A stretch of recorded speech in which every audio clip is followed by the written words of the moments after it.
You know how you can do it on your. Yeah. I got that. It's all working now. It's all work. I hope. Sweet. We never really know because you're. So boom, boom. I'll do this one. Boom. And then ping. And then I get to say Jay Scherr in the house, my man.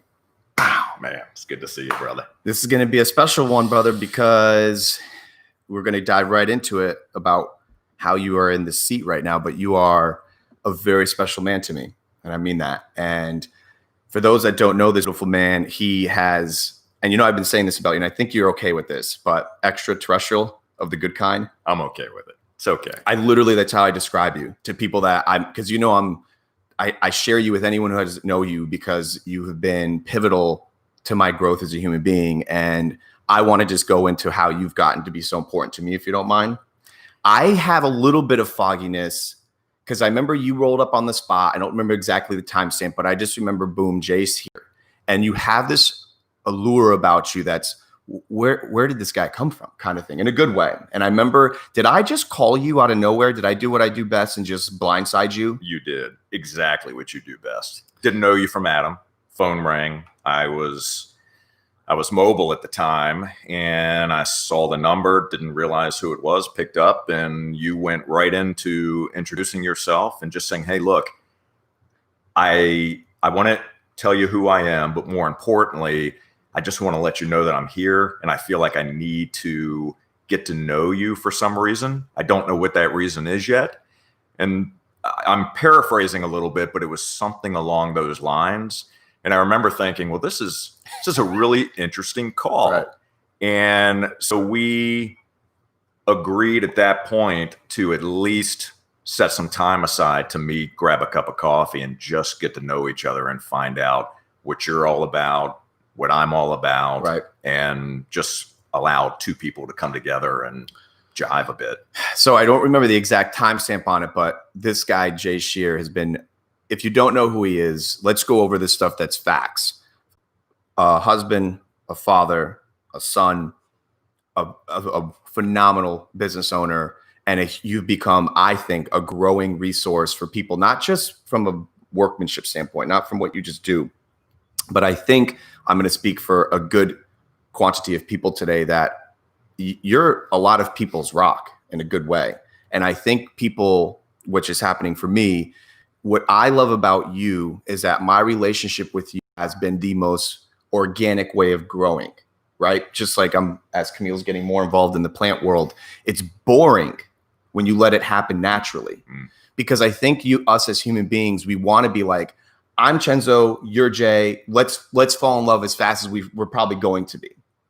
And as I'm adulting, I've noticed that when you try to make anything happen fast, it just gets shitty faster. Like, you know what I mean? Lack of better words. Oh, it just gets weird. It's like, and don't get me wrong, I have to subdue sometimes my love tank for people because I want to be like, I'm going to love this guy.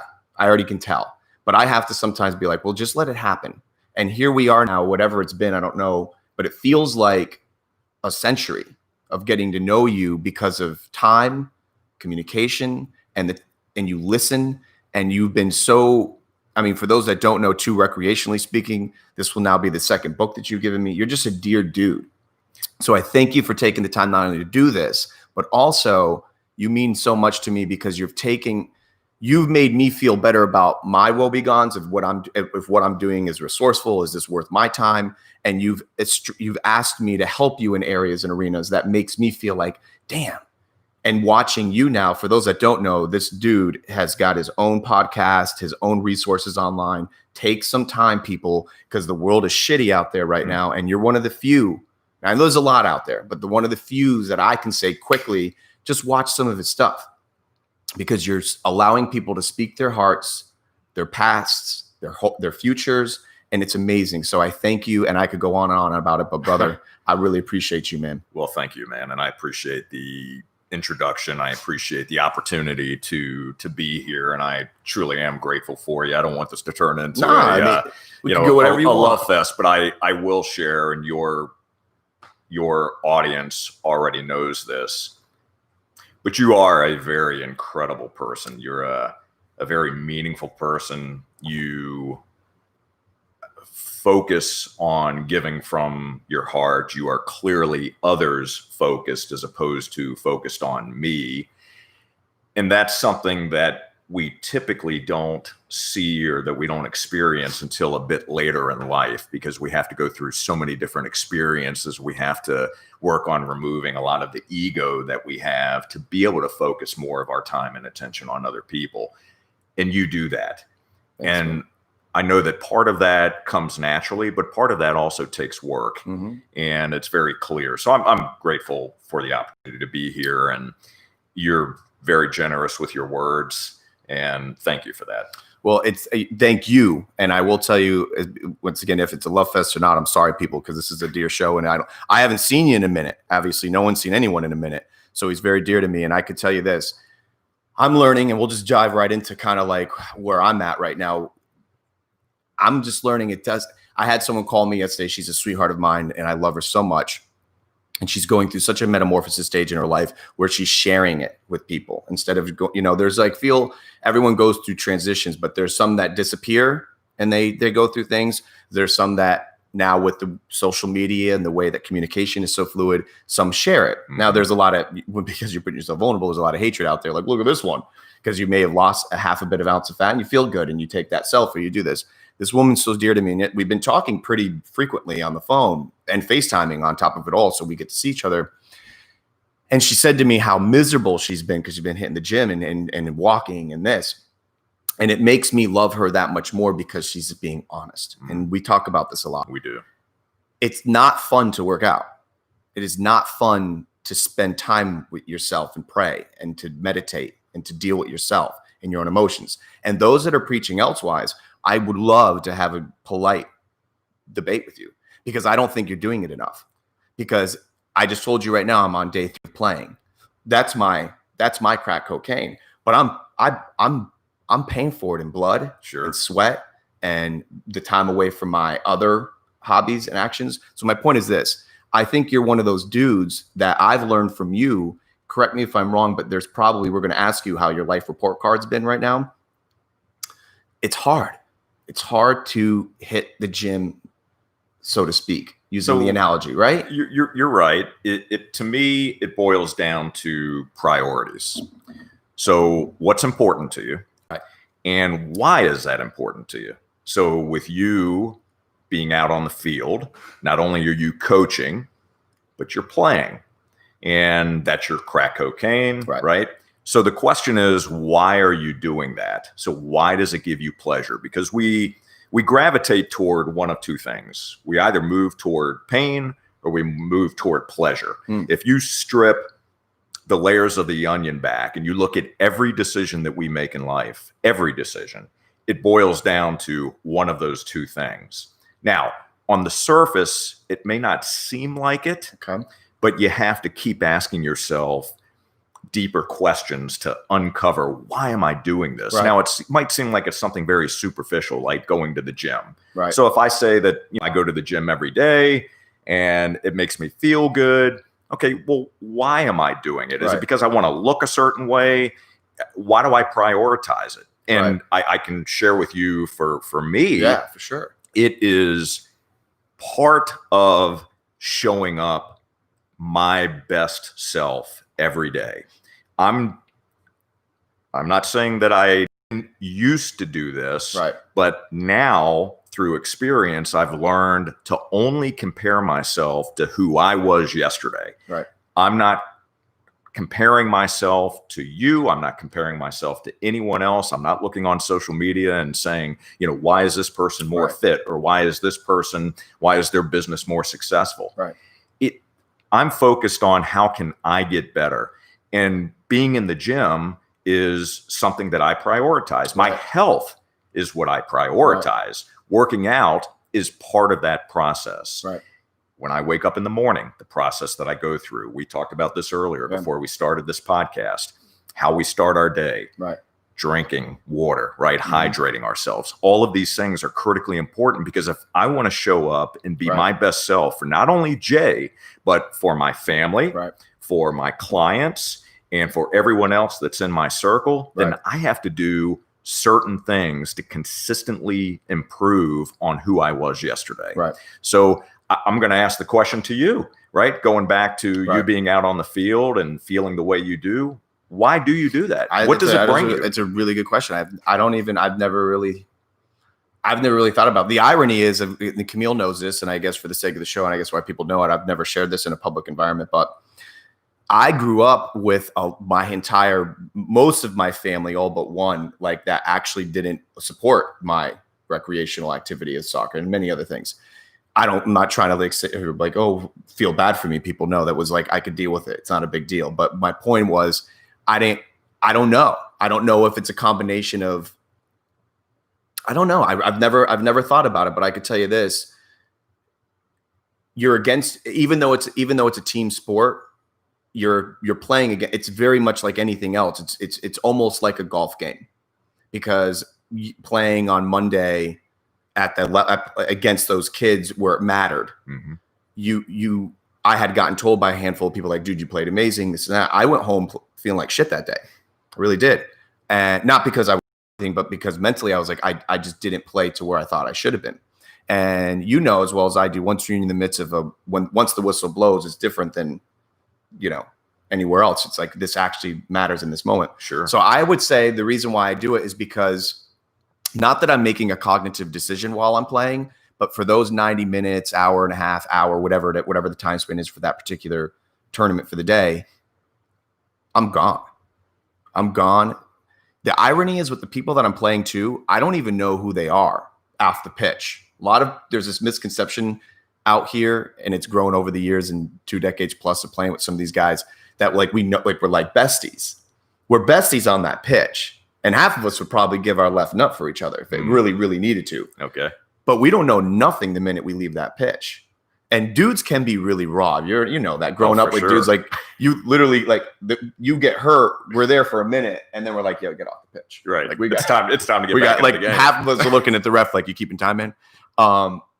It's a very, I think it really makes you realize that, I don't know, man, it correlates to me. It's so romantic about life. Like, I watch you, and I've asked you about some of the dragons that you've slayed, right? And we have a few things in common. One of the things that I gravitate to, and I love sharing these war stories, is that you had shaved and removed that corpo on you. Mm. That's a big one. Yeah. So can we, because there's a lot of people, I think because of COVID, it's not as much as it has been, but everybody wants to be at the cool lunch table, and I never was the cool guy at the lunch table, but I can feel that people, when you and I chill or we talk, not to sound egotistical, but like people want to, they want to know. And I've had a lot of people politely be like, yeah, what's his story? In a good way. Because I'll share with you. I'm ready. But I will say this. I was cool at the lunch table, but only because my mom made the best peanut butter and jelly sandwiches. See, there you go. So, I had my thing. It was all about the food. Check it. And I don't think you'll mind doing this, but if we could, let's talk about Jay Scherr. Let's go with do you want to go back to, are we going to Virginia? Is that homeland? Well, that's where it starts. Let's go there. Sure. Because I know, politely speaking, I know there's a lot of people that you're a curious fella. A lot of people, and I want you to know this too. As a caveat to those that are listening that are trying to figure out this guy, I'm doing the same thing. That you are one of the most consistent people I've ever. I tell you that all the time. Because a lot of people, have you learned this? Tangent. Have you noticed that when you do come off positive, affirmative, I'm going to kill today, there are a lot of haters out there that go like, well, pardon my English, man, but welcome to the show. Oh, yeah. Like, fuck this guy. Sure. You could feel it. And some may even be saying it to your face, because I'm getting that. Yeah. Because they're like, there's no way that's sincere. This guy's you taught me transactional versus relationship based. There's a lot of people that are guarded now more than ever, I feel, because they're like, well, how many bananas you got, and why you asked them more about mine? There are people that are like, there's no way this guy can be legit. So I have had people, no joke, and I've told you this, I never use names, but I've had a handful of people ask, like, is this guy like the real deal? So I'll say it on my show, and I've said this behind closed doors to you. This dude, you're so consistent. Now, granted, we're only as good as our last 24 anyway. So you could go kill someone tomorrow. So people keep that in mind. If you kill someone, I'm going to have to delete this episode. You're going to cut me off after that, right? But no, I mean that. And one of the things that I love is that you have started to get organically more personal with me. And it means a lot to me because I know that you carry your personal life very private in a good way. Not because I don't think you take egotistically, like mine's better, but I could tell, like, can we go into some of the personal things? I think they're very endearing about who you are. Absolutely. But I do want to touch on one thing. And I meant to actually say this after your first piece of the intro, and that's about organically growing a relationship. Look, there are so many imperfections that I have, and there's so many failures that I've had to work on over the years. One of those is trying not to force things to happen. Right. Okay. There was a time when I would absolutely work very hard to force a relationship to take place, to force a sale to go through, to force this and force that. What we learn is that when you push, when you push a situation, the outcome is rarely ever sustainable or ever good. That's a good point. And it's something that we have to think about. So if I was out and about and I met you as an example, let's say you hadn't picked up the phone and called me that day. Right. But there was something about you that said, hey, I really need to meet that guy. Need is the operative word there. If I'm thinking about need, that's going to force me to do certain things that probably aren't the best things to do. Right now, I'm going to try to push. Now I'm going to start sending you emails. I'm going to start sending you text messages. I'm going to start calling. I'm going to start showing up possibly where I think you might be. If I know that you're going to a certain place on a regular basis and I really want to get into your world, I may start to figure out ways to do that. Okay. That is not the best approach to take.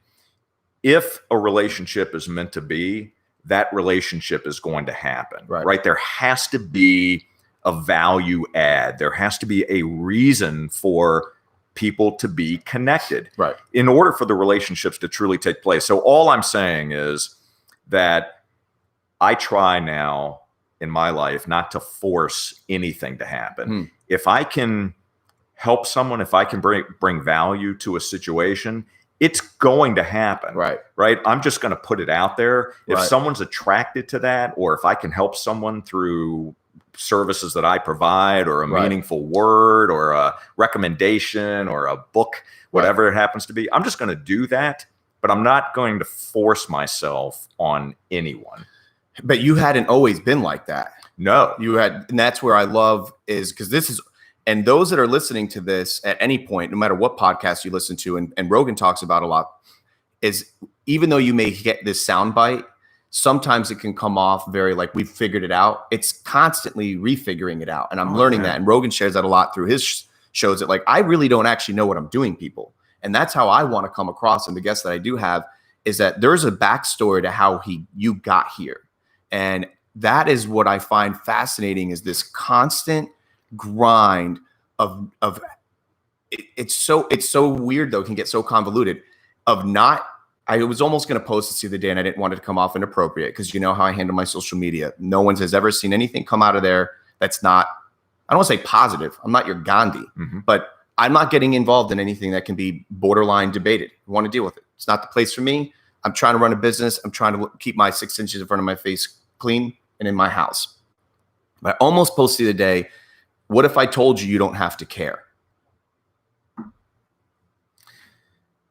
Yeah, now, it can be mutilated though to the capacity of, for instance, I think I may have just found some like insect damage in my house. Okay. My initial overly reactive, anxious idiot in me wants to like burn the house down immediately. We rebuild, get the person here now. What do you mean you can't be here tomorrow? What? I've learned, and maybe this is a byproduct of the salty air combined with my relationship with a higher calling. I just like, I put the things in place, Jay, and I go, that's it. That's all I can do. Yeah, that's a great lesson learned. But as I had mentioned to you earlier, for you to understand that and actually apply that in your life at this stage it's amazing. It's remarkable because many times we don't learn those lessons until much later in life. I'm going to Let me reach Go over ahead, here hit for it. 1 second. Yeah. I want to share something with you, and I didn't bring this in to share this with you. I brought this because whenever we're together, I'm always learning something from you, right? Brother. And I'm a note taker, and I want to remember things, certain things I want to remember. But the very first page of this book is something that I carry around with me, and I read this to myself. You'll notice the shirts that I wear, right? Love it. This is self-signaling. I do these things. I'm very purposeful about it because I want to always remember what inspiration is, what motivation is, what mindfulness is, what mindset is all about. But in this book, the first 3 things that I write that I look at every day is control my perceptions, direct my actions properly, and willingly accept what's outside my control. Simple, not easy. There's a big difference. And that is a constant reminder to me. The situation that you just brought up, okay? You've got some insect damage in the house, or someone was supposed to come and repair XYZ and they didn't show up. How does that make me feel, right? Am I immediately going to react to that situation? Am I going to let that situation control how I'm going to show up? Or am I going to respond to that by just stopping for a moment and getting some perspective? Is this really as significant an issue as it is? Does it affect my health, my family's well-being, my family's safety? Now, does that mean that I don't get upset? I agree with you. Of course it doesn't mean that. Of course. But what it does for me is it helps me get some better perspective on what truly is important. And I take a step back, and I have to do that. And it's the same thing with conversations that we have with others. It's the same thing with social media, getting pulled into situations that are out there for the purpose of inciting you to jump on the bandwagon and make a comment, right, that you probably wouldn't have made otherwise, but you got pulled into that trap. And I'm just very, very aware and very careful of You're that. one of the few, and this is, once again, this is not to just like gloat you all up, but these are facts about you, man. If you go and you look at this dude's Facebook page and his commenting is an engagement, look, I'll say it in a public environment on my show, and I think that's why people maybe appreciate this, is that I got a shit ton to say. I don't agree with 99% of what I'm even seeing half the time, regardless of political views or standpoints. It's just stupid shit. I want to say stuff all the time. But what I'm learning is, and we'll just use social media and hover on that just for a minute, only because you're literally such an anomaly that you don't do it. It's tough because you and I have shared this behind the scenes, and I hope you're okay and comfortable with just sharing it here verbally, because if people are taking the time to listen, they deserve to know, I think, about who we are. But we're making a cognitive decision not to. That it needs to maybe needs to be spoken a little bit now, is that we're all got something to say. It's not. I don't think there's any admiration for those that are out there pillaging and trying to, like, I understand if you want to show who you are, get it. Don't change who you are. But sometimes why don't you start talking about your God without speaking kind of factor? And Jay and I will tell you this right now, and I'm not here to like change anyone's perspective. I'm here to thank you and have a conversation, whether we were live or not. Make me feel better about my reluctancy to engage. And it's not just social media. Maybe it's even out in public. When I've shared with you some things that no one knows, literally outside of Camille. Even my family don't know some of the war stories that I've shared with you, the people that hate on me. And you know exactly what I'm talking about. You don't think that I want to figuratively knock them out? Sure. 100%. Sure. And the fact that I know that I can, I think there's something to be said about not saying something. Just chill. And what I'm learning is, and like I said, that's why you're so pivotal to my growth as a human being, is that when you start to surround yourself by yourself, deal with yourself, deal with your thoughts, and they suck. I was talking with a buddy of mine the other day. I don't want to say his name. He came over. He's been on his industry and his job type now requires him to be alone. Okay. I don't want to blow up his profession because he's very dear to me, and people may know who he is. But point is this. He has to deal with himself a lot, only himself. There's no extra noise. There's no extra person. There's no nothing. And it's hard. It is very hard to deal with yourself. I literally challenge anyone to go through whatever demon it is that you conquered, that I conquered, and continually try to conquer. Shut the fuck up, people. Everybody. Go sit in a room do it 5 hours. I challenge yourself. 5 hours. I don't even know where that number comes from. Try 30 minutes. Yeah. Try 30 minutes, but come up with until it gets so annoying where your ears are ringing. No music, no outside source. Get away and deal with yourself. And I bet all of a sudden you're going to see what I saw. You're going to see what you saw. You're going to see what every human being's guilty of. And it's yourself. And if you start fixing the 6 inches in front of your face, it starts to work. I don't know how, though. I told you this the other day. Remember, I used the analogy of like, I feel like there's this machine running. I don't even know what this machine looks like. I don't know the fuel that it takes. And it's so scary. The engine room is so scary to me now as an adult, as an adulting person, learning of all the bullshit that can go wrong within a minute, whether it's health, whether it's the faucet not working, whether it is, don't fuck with the engine room. Just let it be. Take care of it, oil it, but don't mess with it. Just let it go and make sure you realize that once it starts this, it's like I tell you this all the time.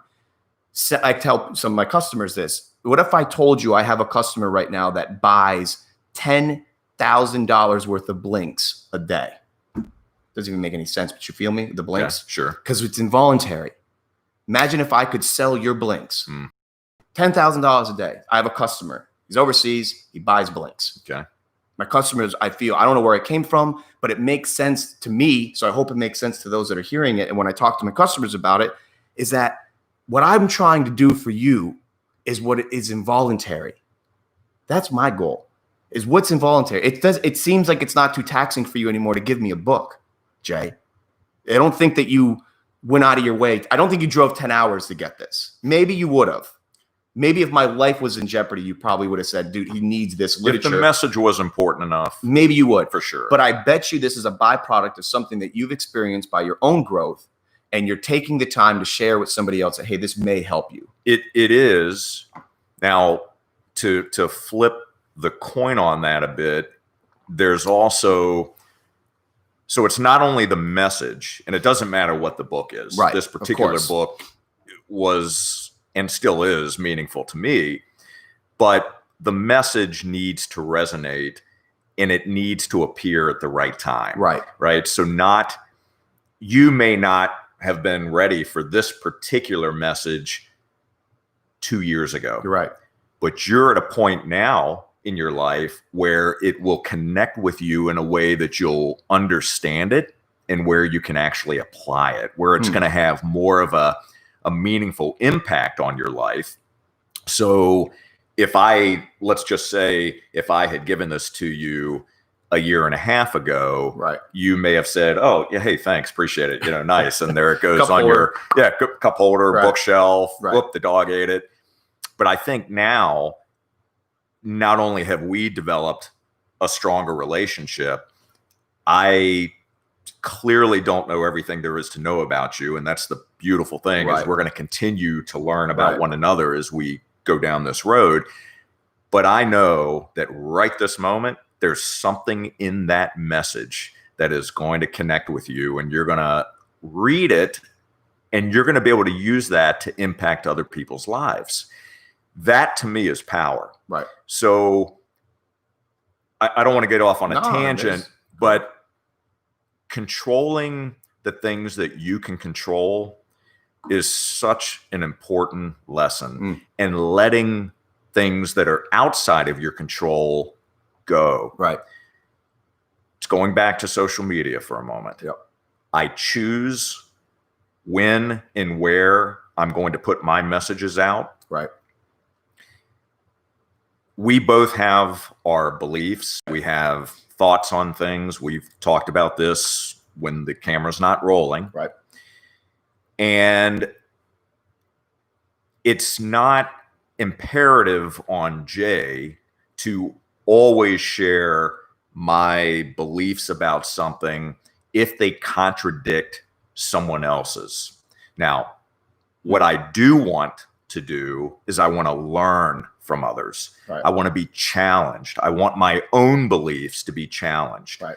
I want to be challenged in conversation. Having a conversation with someone at the gym the other day about this, and I may have brought this up to you, but if we are surrounded by others that are like-minded, Right. that believe the same things that we believe, where does the growth come from? Right. Is it nice to have conversations with others that say, yeah, I feel the same way you do, right? Sure. Yeah. But when it's all said and done, how am I going to grow? You're right. Right? I want to understand your perspective. So I listen, I observe, and I learn. But I'm not going to be pulled into something because that is in my control. Right. The moment that I read something and I'm like, oh, that just gets me so upset, I've got to dig right in and make a comment, right? That situation happens because I've allowed someone else to control my response. Right. And I am not going to do that. Yep. I used to do that. But again, this is all about, it's about growing. Yep. And that's my way. Do I suggest that everyone handle themselves that way? No, because that's not my role. Exactly. Now, if someone else is learning something, some tidbit of information that they can apply through conversations like this, fantastic. That's great. Right. But I'm not going to preach and tell you that you should do things a certain way. If you watch and you learn and you're observing and you see that someone conducts themselves a certain way, they've got a certain character, the way they show up, I like that.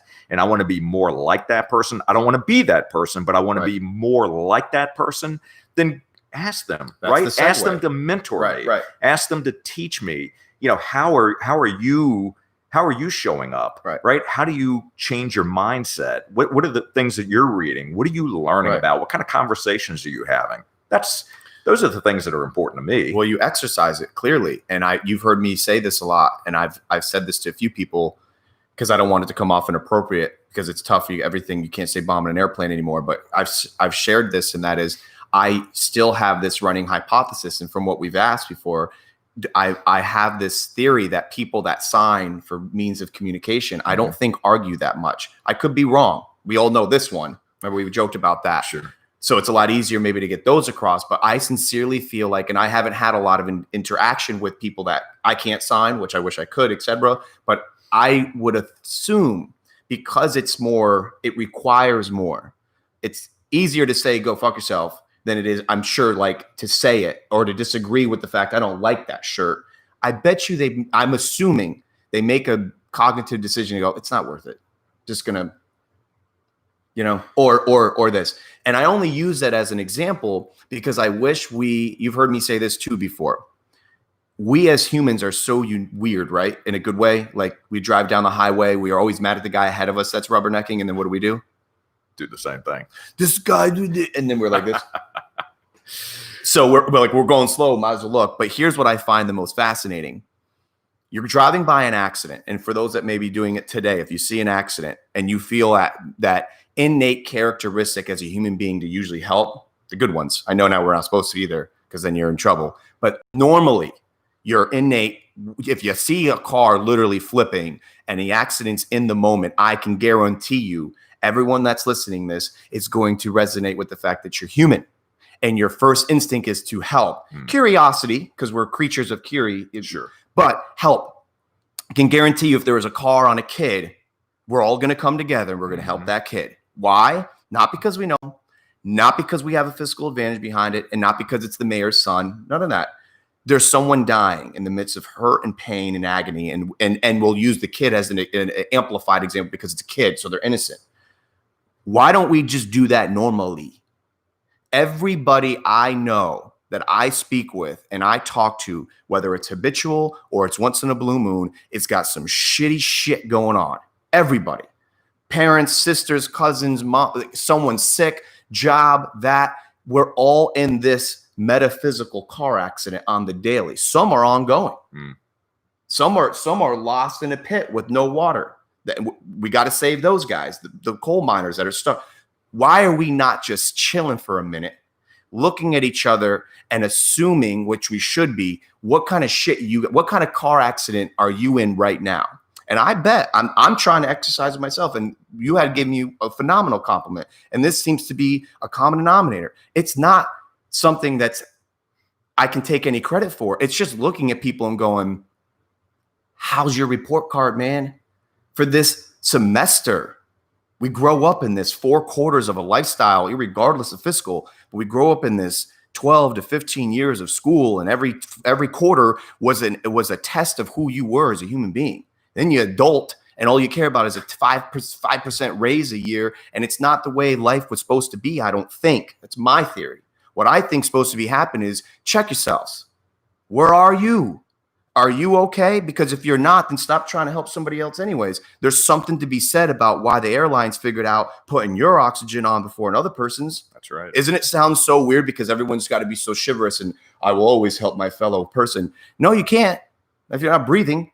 And that's why it's rather obscure. And if those that don't fly frequently, which no one is anymore, but you feel me? It's weird when you hear that. Make sure you put your oxygen on first before you help somebody. It's a great analogy, though, to use in all areas of life.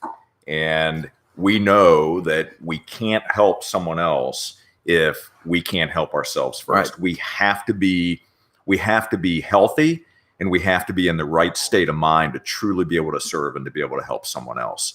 And if I don't put that oxygen mask on me first, and I have my child or someone else sitting next to me, what good am I going to be to that person when I pass out cold, right? Because of loss of oxygen. Now I can't help that individual, and they may not be able to help themselves. So that always has to be the focus. And I'll just share with you that the best cure to get yourself out of that negative thinking and that, oh my gosh, the sky's falling and everything around me is coming down, the best antidote to that is service. It truly is going out and doing something for someone else. It could be something incredibly small, but it's something that's meaningful, right? It's you asking, so tell me, how are you feeling, right? Let's look at your report card, right? That's coming from the heart. You don't say those things because you want to hear yourself speak. You truly want to connect with that person, and you can change a person's state just like that by changing the way the conversation is going. So look for ways to serve others, look for ways to add value to someone else's life. And that could be, if I go to the grocery store, now I'm paying much more attention to this these days, but I will share with you that just smiling, right? As simple as it is, but just smiling at someone. Like when I walk into Publix as an example, now due to the pandemic, have someone full-time that's cleaning the carts, right? When you walk in the door. And then you have someone on the other side that when you're finished with your cart, they're grabbing your cart to be cleaned, right? When I walk in there and I see that person cleaning the carts, I always acknowledge them. I smile and I say, thank you for keeping us safe and keeping everything clean.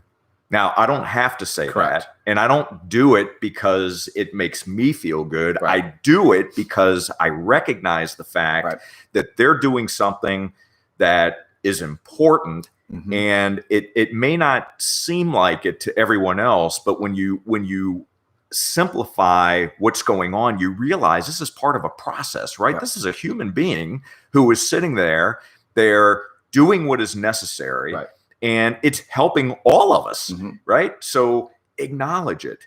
And it's amazing that when you have a very simple conversation like that, and you do it from the heart, right? You mean it. It lifts everyone up. It just does. Your day is better. That person, you can just tell, right? The way they smile back and they're appreciative of it, because so many people walk in there and they're like, do I have to wear a mask? Gosh, this COVID thing, this grumpy. Is a conspiracy, right? Whatever your views are, it doesn't matter. This person's here. Be kind. Yeah, but Just be I kind. wonder too what may happen with you that I'm doing, and that is I seem to gravitate to the guy and the kid that wasn't cool too. And it's definitely not cool to be cleaning carts. It's definitely not cool to be the guy behind the scenes washing the dishes. And because I wasn't the cool kid, I always make it a point to find these people. And I think you're doing that maybe inadvertently. And it's one thing to tell the CEO of Apple, you're doing a good job. Okay, but to tell the guy that's cleaning the carts is doing a good job and you appreciate him. Let me tell you something. I've told this a few times, and this comes off redundant to those that listen to the show. My apologies, but it's pertinent to the story. I had done that a lot to somebody here locally in a position that was not ever good job. I know that they didn't get that a lot. I always made it a point to say, appreciate you. And no joke, this has been almost 5 years of me doing that. Mm-hmm. Organically. I wasn't overly stupid about it. Like I was like finding him. It just when he crossed my path, hey man, just want you to know, I really like, thank you. He for 5 years hated me. Came up to me the other day. We were at late night somewhere. I don't want to say the place. I've said it before in the past, but I think people are starting to figure out who it is because the guy is very special to me. I wasn't doing it to hang out with him. I wasn't doing it because I was running from political office. Mm-hmm. I wasn't doing it because he's rich or poor. I just did it because I know the son of a gun probably hasn't had someone say it in a long time. So I say it all the time. And he came up to me late night, random, and said, I just want you to know I never fucking liked you. Right to my face. And I said, at first I was like, I'm not even a fighter, man. But I was like, oh boy, here we go. Like, I got to put your dukes up, mister. And he says, but I just want you to know that you mean a lot to me and no one's ever treated me the way that you have. And I think you were being sincere. I thought you were messing with me this whole time. And now I get it. And I thought, wow. So I wasn't doing it to change him and give him a paradigm shift of thought, but there's his. Took him 5 years to realize that there's just a random dude walking around town. I don't need him for nothing. I want him. I wanted him to know that I appreciate you. I don't even know his name really. Now I'm trying to sound like I just knew that he had a lot. What he does for a living is tough and it's never appreciated. And I wanted him to know. So here's what I hope is coming out of today's episode is not only to getting to know you, but it takes time. Everything takes time. I know you may do this because I'm starting to get to know you more from a how you service your customers and what I hear from the outside in. I tell people now more recently than not, I don't want to tell you everything I do because I don't even want to work with you in net 24, 48 hours. I really don't. Like when people come to me, I'm guilty of this. I know deep down inside, you've never even told me this, but I tell Camille, I know you're on me deep down inside as a mentor and as almost kind of this father figure of, what are you doing? There's been those clients where you're like, I sent you their information. And I've never said that to myself. No, but I'm just saying out of love. I will call all this, but those that are starting to know me that I can service, you're not in a CRM system with me, just like you said. Mm-hmm. You didn't use that term, but it's got to happen naturally because I don't want the whole send me 75 references and this is that, blah, blah, and I'll send them. They're there, thank God. But let's just let it. Time's going to show you what we do and how we are. Now, I'm not talking about getting your plumbing fixed. I get it. You got something to get done, but creating a relationship just sometimes is not meant to be too. And I think you've learned that. Oh, that is so true. I'm learning now, and all you people know exactly who you are. There's not that many of them, but there's a lot of people out there, especially since COVID. You know exactly who you are. It's just too tough, wasn't it? Well, Chenzo, to that point, it is there are so many similarities in relationships between business, professional relationships and personal relationships. And it is okay to let relationships go. Oofa. We are always in a state of change. Where suffering occurs is when we want to hold on, right? When we say, "Ooh, I want things to always be this way," right? when you get into a relationship, so my wife and I just celebrated our 30th wedding anniversary. Congratulations, Now we brother. have been together longer than that, but those are marital years. Those are marital years. Those are growth years. Those are change years. That there's a lot of, and I am by no means an expert. I will only speak from my own experience, my own situation. But what the success that we share in our relationship is not only that we respect one another, but we've also grown at a somewhat similar pace along the way. Okay. There are certainly times where my wife has grown faster than Jay has, and Jay has had to try to catch up. Right. And it's not comparison, but it's realizing that things are not going to be the way they are when you first come together in a relationship, right? You're courting one another. Everything's exciting. You don't poop on the first date in front of somebody. You don't, exactly. Those sorts of things. And does that mean that you can't have fun and have excitement along the way? Absolutely not. You will. But you have to recognize that growth is going to occur. And it's the same way in business relationships. You're going to acquire customers in your business that at one point you may have been hungry for. You serve to the best of your ability. But you realize over time that that particular customer may not be a good fit for your business because your business has changed. That person's needs, wants, and desires have changed. Maybe they're slow pay.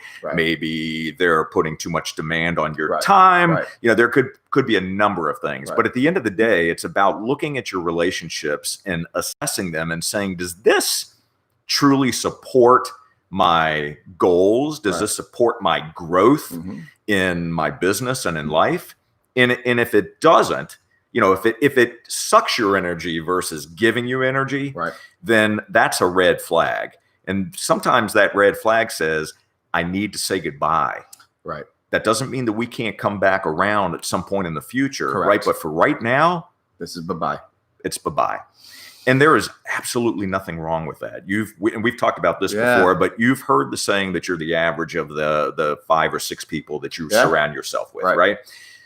That is a very true statement. When you do start to look at the folks that you're around on a regular basis, we start to take on a lot of their characteristics. We start to believe the things that they believe because we're spending so much time around them. That can be both a good thing and it can also be a not so good thing. 100%. So step back, get some perspective, make sure that those relationships are supporting your goals and your growth, because if they're not, then have the tough conversations and don't be afraid to have the tough conversations. Again, things are always changing. I had someone do that yesterday. It was, they sent me an email and then apologized for sending it to me because they share with me their feelings. And I said, please never change sharing me your feelings. Now, trying to change somebody else's feelings is different, good or bad. Like I said, I'm really, really getting sick of people just preaching and not practicing in my own little 6 inches in front of my face. Just do it.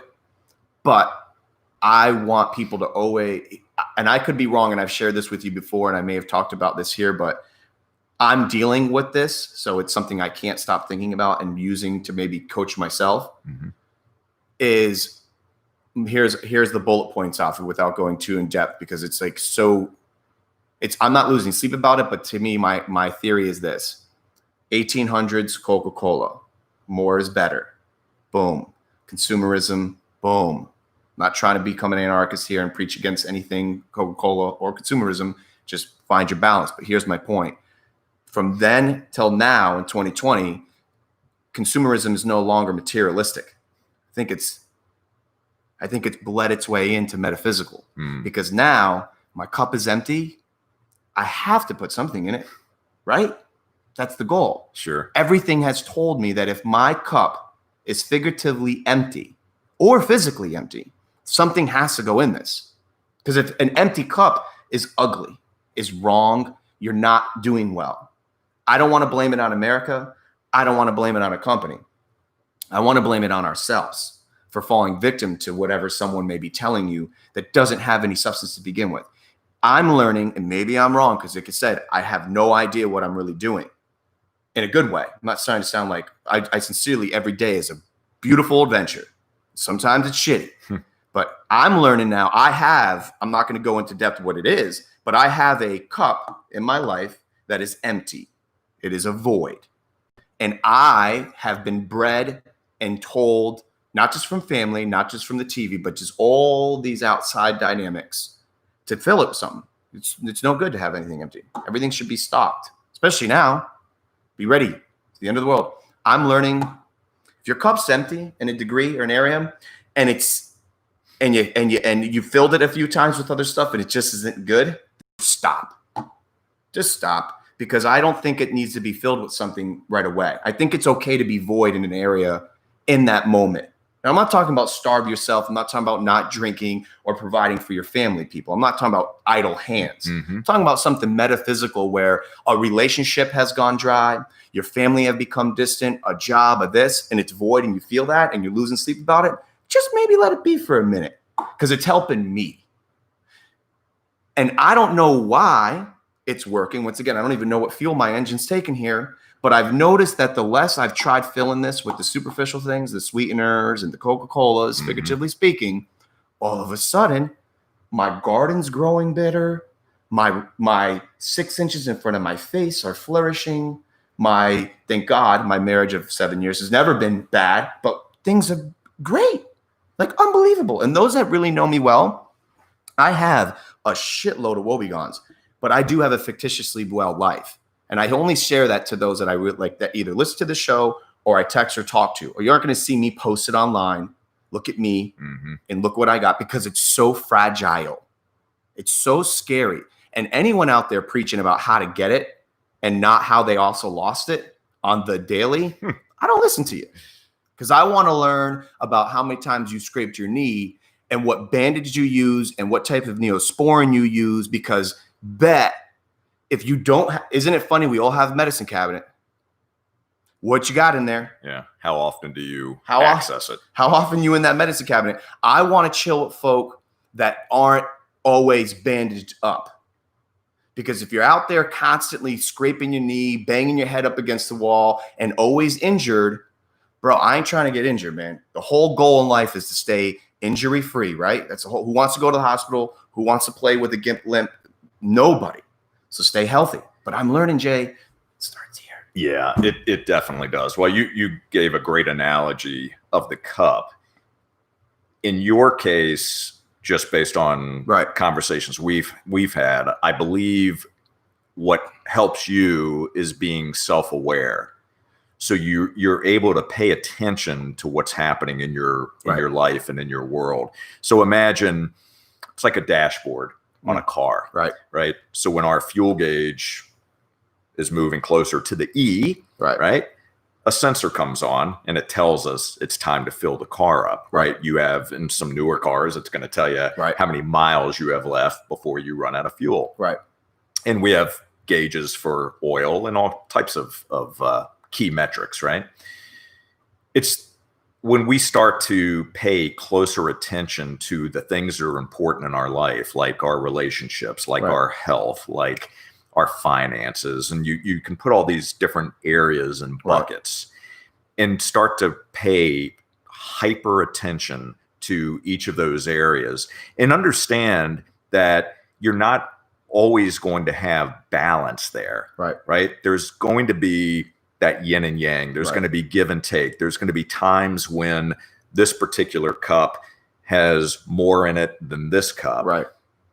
But we still need to be aware and pay attention to those signs and those feelings that we have. Right.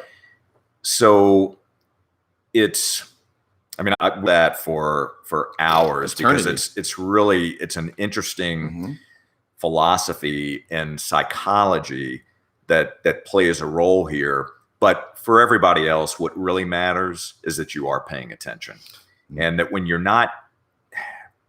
don't feel something, if you're not, if I go into a situation, whether it's with a client or with a friend or with a family member, if I'm not feeling it for some reason, that's a red flag. I have to pay attention to that. I shouldn't just go forward because that's what I always do. It's stop for a moment, right? It's take that breath, think through this, think about my actions. And should I maybe not do that or have a conversation and share the way that I feel? And so that's about awareness. And look, we don't know what we don't know, but we can ask questions and we can start to try to understand, why am I feeling this way? It's why I like talking with you is that you're one of few that I feel comfortable sharing it with, because I know ultimately you don't judge and you don't need me, you want me. But I've shared with you some things, like today I was off today. I was off. I hate setting this up. I really do. I'm so sick and tired of setting this up. Why? What is it about it? Hate. Camille knows this so well about me now, being with me for a decade plus now. I just hate having to do shit that I don't want to do. I don't like the process of setting this up. So I dread setting it up. And I just, once it's set up, and she'll be like, it took you 20 minutes. And I'm like, I know. But my problem is, just like anybody else's, now, once again, I am not trying to say anybody to you or anybody listening that do not feel bad for me. This is not an issue. This is just my own, like, shut up. That's what I'm saying. It's like, it's not a big deal. But talking to somebody about it, maybe there's health for everyone has, like you said, I hope this is coming off appropriately to, even if there's one person that cares to listen, about the fact that, where I'm not saying what to do, just saying what worked for me. You got to find your own rhythm anyways. You got to find your own diet, your own, like the one common denominator that I will preach is water. Just drink water. That's my new thing. Love you, Julie. Drink good water. The right water. Drink some right good water. Reverse osmosis water. That I will preach. Not to interrupt your train of thought, but it's important to recognize that we all have that 20-minute setup, right? In our own lives. We all have those things that we don't want to do, but we know we kind of have to do. And what I love about you is that so if you had called me this morning, or if you had said to me last night, Jay, I'm not feeling it, right? I think we need to reschedule because I'm just not. I want to be totally present, and I want to feel this conversation. I would have respected that. I know you would. Right? And I would have said, totally fine. I get it. Right? I wouldn't have been the type of person that would have said, well, geez, Chenzo, I had it on my schedule, right? You said we were going to do this, and we booked this a month ago, and daggone it, we're going to do it, right? Because I canceled 3 other appointments, right? I mean, come on. So I respect the fact that you're sharing that. I think that's important. That speaks to your authenticity and your ability to be candid.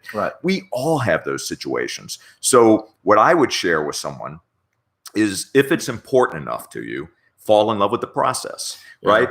Or if you can outsource that piece of it, right? And then you show up to do the part that you absolutely love, right? Then that's a great solution as well. But in the short term, right, until your podcast grows, or my podcast grows to where it's Joe Rogan size, not setting up our own mics. Not setting up our own mics. Fall in love with the process, because that's all it is. It's part of the process, and focus on the results, right? Focus on what you're doing to serve others.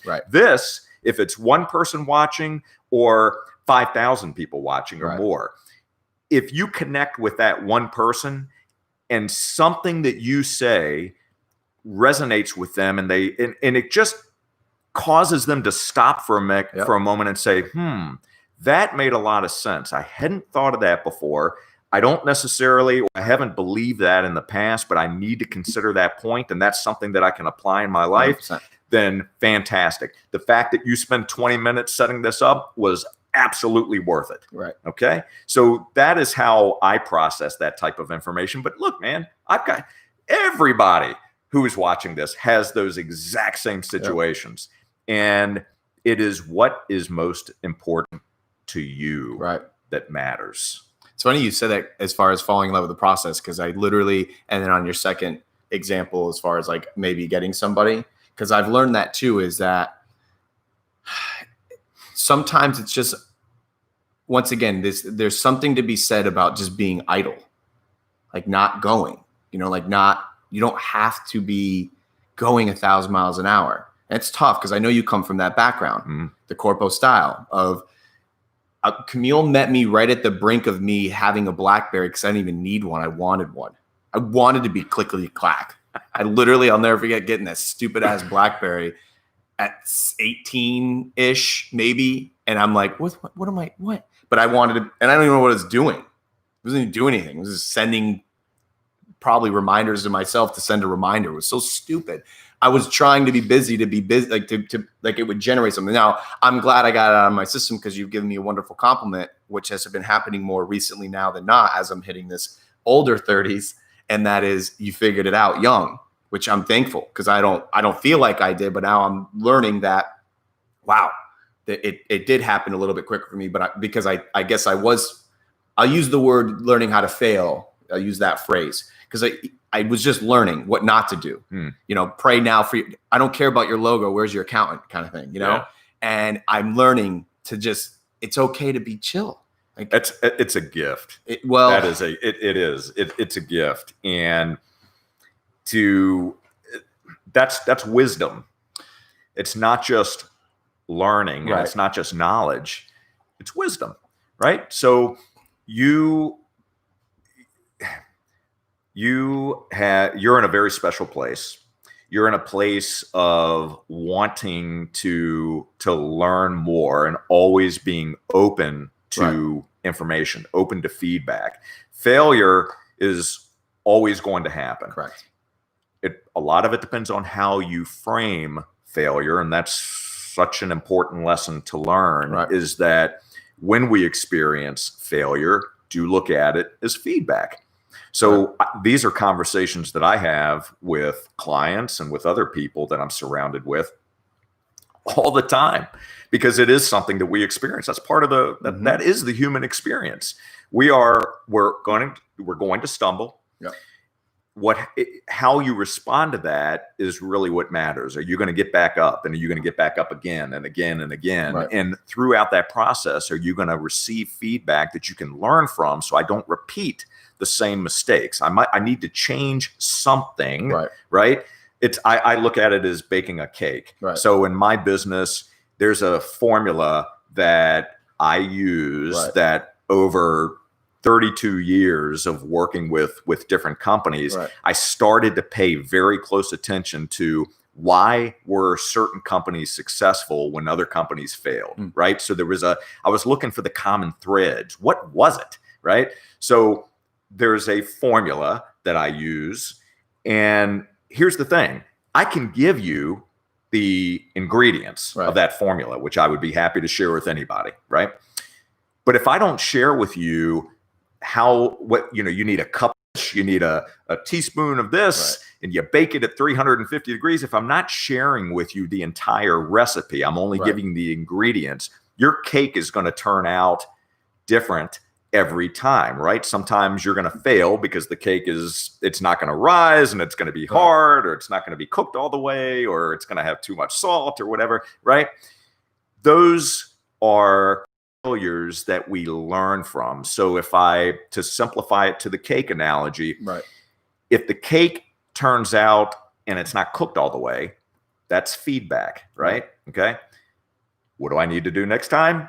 I need to look at my ingredients, and I need to keep it in the oven longer, or I need to turn the temperature up, right? I need to do something different. I can't do exactly the same thing because the result's going to be the same. And that's okay. So understanding how to look at failure as feedback, and then making sure that you're learning from it and that you're taking action on what you learned, that is really the key to this. And failure is a great way for life to provide us very important lessons. And if we haven't experienced that, then we're not doing anything. Agree with you 1,000%. It's funny because while you were saying that, I was thinking about a story I've shared with you before that I wasn't very scholastically gifted, and as I'm getting old, I just realized I didn't apply myself. But I hated school, and I was leaving FPC 2002, probably 2 months before graduation, and I didn't know if I was going to graduate. None of my friends knew that, and I've shared this before recreationally, and I'm 36 now, so it doesn't really matter about high school. But I remember like it was yesterday being in the car of a friend's, because I didn't have a car in high school. And I remember it was like the darkest, scariest secret that I was keeping myself. So all my friends were pretty well educated for people. Most everyone was anyways. We had a really good graduating class.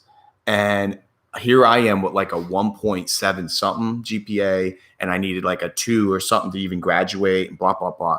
Bro, I was straight like, this is going to be the most embarrassing thing in my life. And I remember leaving, we were just driving by as if Target was there. It's not Target, it was just Woods then. And I remember literally like weeping internally because I was in the car with my friend, probably listening to like, Biggie.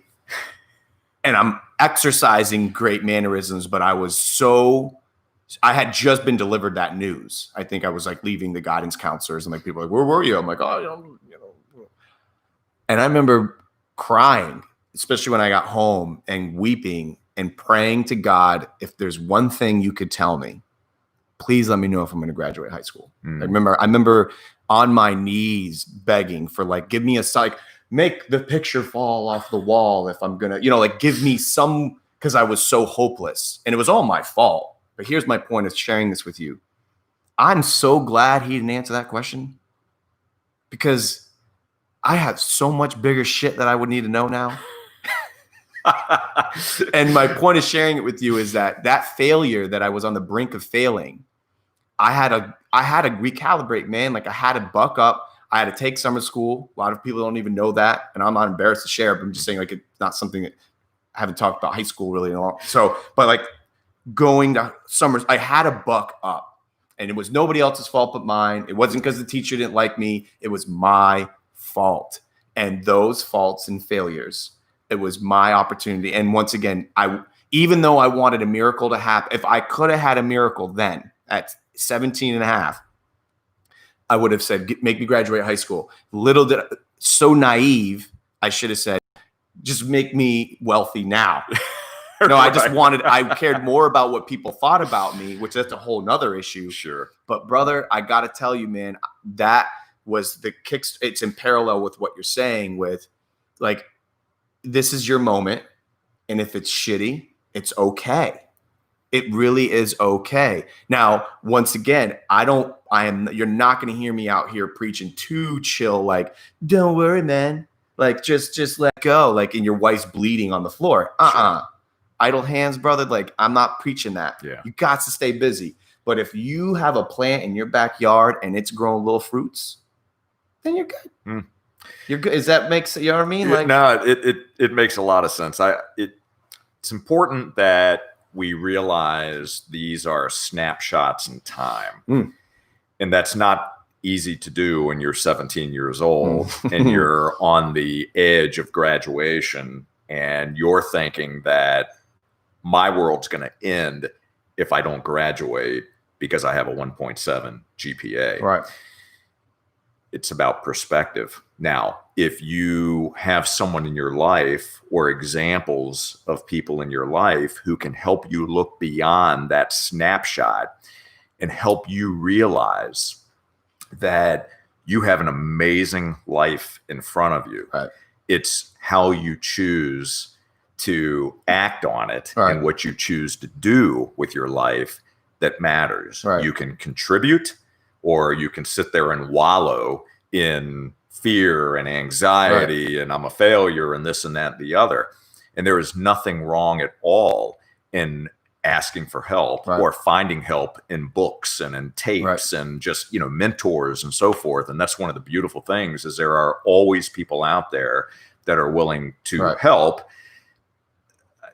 help give you a hand, lift you up and take advantage of that. Don't be afraid to share what's going on in your world. And you share, right? You may not share everything, but you share the things that are important to you and also the things that you believe are going to help others. Yeah, and I appreciate it. I try to share I'm still watching. I'm in the midst of watching Bob Saget's podcast with Rogan, and it's funny because I know being one that has my own little show, who doesn't unfortunately do focus on viewership and engagement, and who doesn't want to have the coolest show in the whole world. But here's what I've noticed: his viewership's really low, and Joe has some rocks being thrown at him because in one little segment, Saget talks about in his entire 20s, when he was like doing pretty well, he was very, very depressed. And Rogan goes into this like really deep chuckle laugh, like, your 20s? Like, you should have been out. He didn't say this, but he was alluding to the fact of like, you should have been, who cares? It's your 20s. It doesn't matter. I got it. Didn't bother me. But now in the hypersensitive, ultra offensive culture we're in, there's a lot of people pissed because depression's a real thing. And I'm not, by agreeing or finding humor in that from two comedians having fun, I saw that what Rogan was doing, he was just laughing that he wanted more for Bob, because it's like, no one, you think about it, you're like, you shouldn't be depressed in your 20s. You're young and you're elastic. Just go run into a wall. You'll shake it off. And I see that being 36 now. You're like, man, 20s. Now I look back and it can resonate with me, but here's what I learned from that, right? Because I'm always watching these things, not because I love me some Bob Saget. He's just Bob Saget. Like I know I guess he's a controversial guy, but I love him. Is this though? Why did we as a human being or as a culture that we're in, why do we chuckle about our 20s being like, oh, it's just our 20s. It's just our 30s. It's just our 40s. I think it should play anything. So I'm still blessed with having my mom's parents that are in their 80s, sound mind, sound body. What if they go, you were depressed in your 70s? I don't think that I see my point is, in those that are maybe listening to this, is that I am not lessening the depression factor. That is a real thing. But why shouldn't we just play it off like we're supposed to in our teens and our 20s? So I know that you can, as a mentor / a man of integrity, can go, if I were to have shared that with you at 17, like, Jay, my life is over. Like, can you go talk to the team? Can I pay you to, you would have been like, Chenzo, listen, man, I got a job for you. As soon as I've been watching, you know what I mean? Sure. You probably been like, dude, go outside and play. Go play. It's optics, isn't it? It is purely the lens at which you look at the situation. So, sure, Joe Rogan today is looking at someone who is having challenges in their 20s, who's making a big deal out of whatever's happening in that person's life at that moment. But as the 20-year-old or as the 17-year-old Chenzo, my world is all about that 1.7 GPA or the fact that I'm not going to graduate, because you start to play out, oh my gosh, that means that I'm not going to be able to get a job. I'm going to be a failure. I'm not going to find somebody to love me. I mean, all these things start to play in our mind, right? It's the mind game. It's the story that we tell ourselves. But when you're able to get some perspective, disengage, which to be able to tell a 17-year-old to do that, anyone, right? Yeah. The goal there is just to be able to show them that if they tell themselves a different story, show them that they can overcome this and what life looks like beyond this particular snapshot, because all it is just that. It's right at this moment. It's going to change tomorrow. It's going to be a very different situation. So here are some tools and some things that you can do that can help you overcome that. Look at the situation differently, Put these things into practice, and you'll start to feel differently. Momentum will start to happen, and you're going to find that your life in 3 weeks, 6 weeks, 3 months is going to look very, very different, and you're going to feel very different about it than you did at that point. So again, it goes back to everything's always in a state of change, and we think at times that it's always going to be this way, but there is nothing that you can't overcome if you're creative enough, if you're looking for the solutions, if you're surrounding yourself with others who can help you and who can give you a hand up, not a hand out, but a hand up. And I'm learning that. And you've heard me use the, I'm totally find the whole boating lifestyle it's pulling me in. I can't fix things, so I'm not diving in yet. But my point is I'm watching all of these channels of like people living on boats and pulling into ports, etc. And I think I've shared it with you. There is this the most universal thing that I found with pulling into a port so far, not that I've done it, but I've seen on the thing on YouTube, is there's those water stakes that are in the, now I'm not talking about fancy ones that the government's putting in with the red and light poles. Those are nice that they do that for us too. Yeah. I'm talking about when you're pulling into like a third or fourth world country port and someone has put like a stake in the water and there's this sequence of them that says stay in between here. And what I find by watching that is I find this tremendous amount of, I use this word a lot lately, but it's a good one, agape. Like there's this love for someone you're never going to meet. Someone did that. And the stakes are like made out of like, they could be anything, but they're there. And there's this one particular dude's channel that I watch because he has this little like 20 some odd foot sailboat. So he's always pulling into these little things. And he didn't talk about this, but I've been watching it. And I'm like, who did that?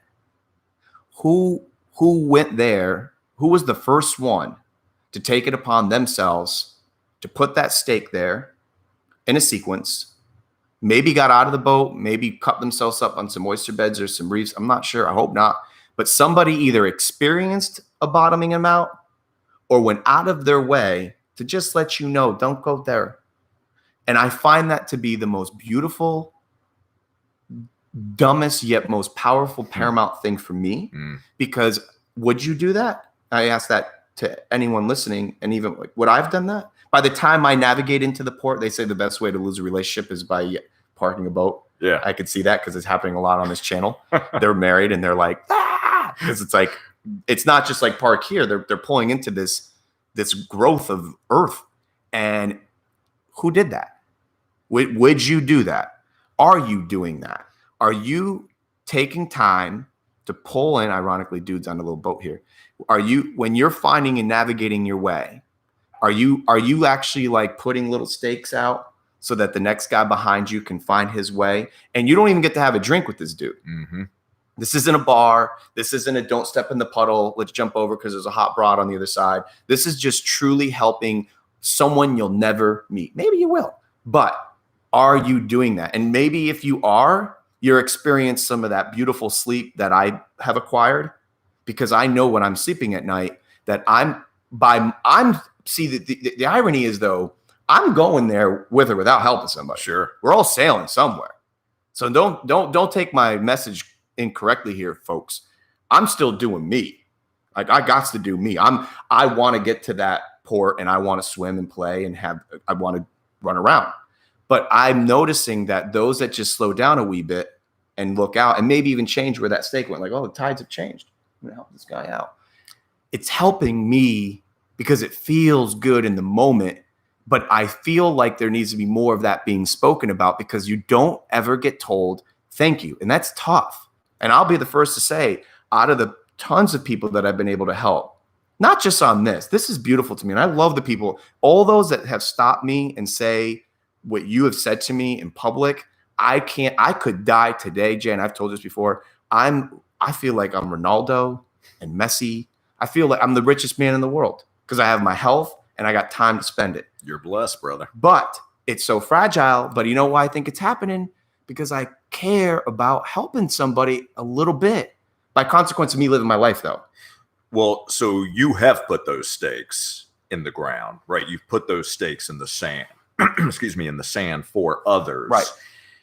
And what you described is perfect. It is a beautiful gift that someone else gave that they don't even realize the ripple effects that has created, right? Because you're thinking about it, you're telling me about it, you're telling everyone else that's either listening to this or watching this, and you've shared this story beyond this podcast. Excuse me. There are so many examples of that out in the world of women and men that are doing amazing things that they will never see the true impact Right. over a long enough time horizon of what they're doing today in this moment. Right. And they're not necessarily doing it for that gratification. Right. Right. They're doing it because they're meant to do it, because they are purpose driven. Mm-hmm. There's something that they just feel deep inside that they must do. And I'm telling you, when you start to recognize it, it's just like most things. When we become aware of something, right, all of a sudden we start to see it, right? It's so there's, have we talked about, we've talked about the reticular activating system before. I believe I've shared that with you. Yeah. Okay. Basically what that is it is your brain's filtering system, because there's so much information coming in at all times. If all of that information we were able to think about or see as it's coming in, we wouldn't be able to do anything, right? Because it would just like stuff's coming in, a million miles an hour, right?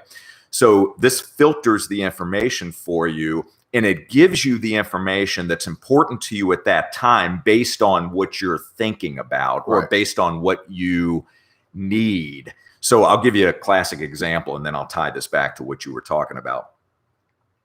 Have you ever had the experience with a car where you start, maybe it's about time that you're doing some research on buying a new car, and you're thinking about, okay, I want to get I'd love to get a blue Volkswagen Beetle, or you pick anything, okay? All of a sudden, when you're out on the road, you start to see that car everywhere, right? You start to think about something, and man, that is so weird. I'm starting to think about a particular item, and it's everywhere I look.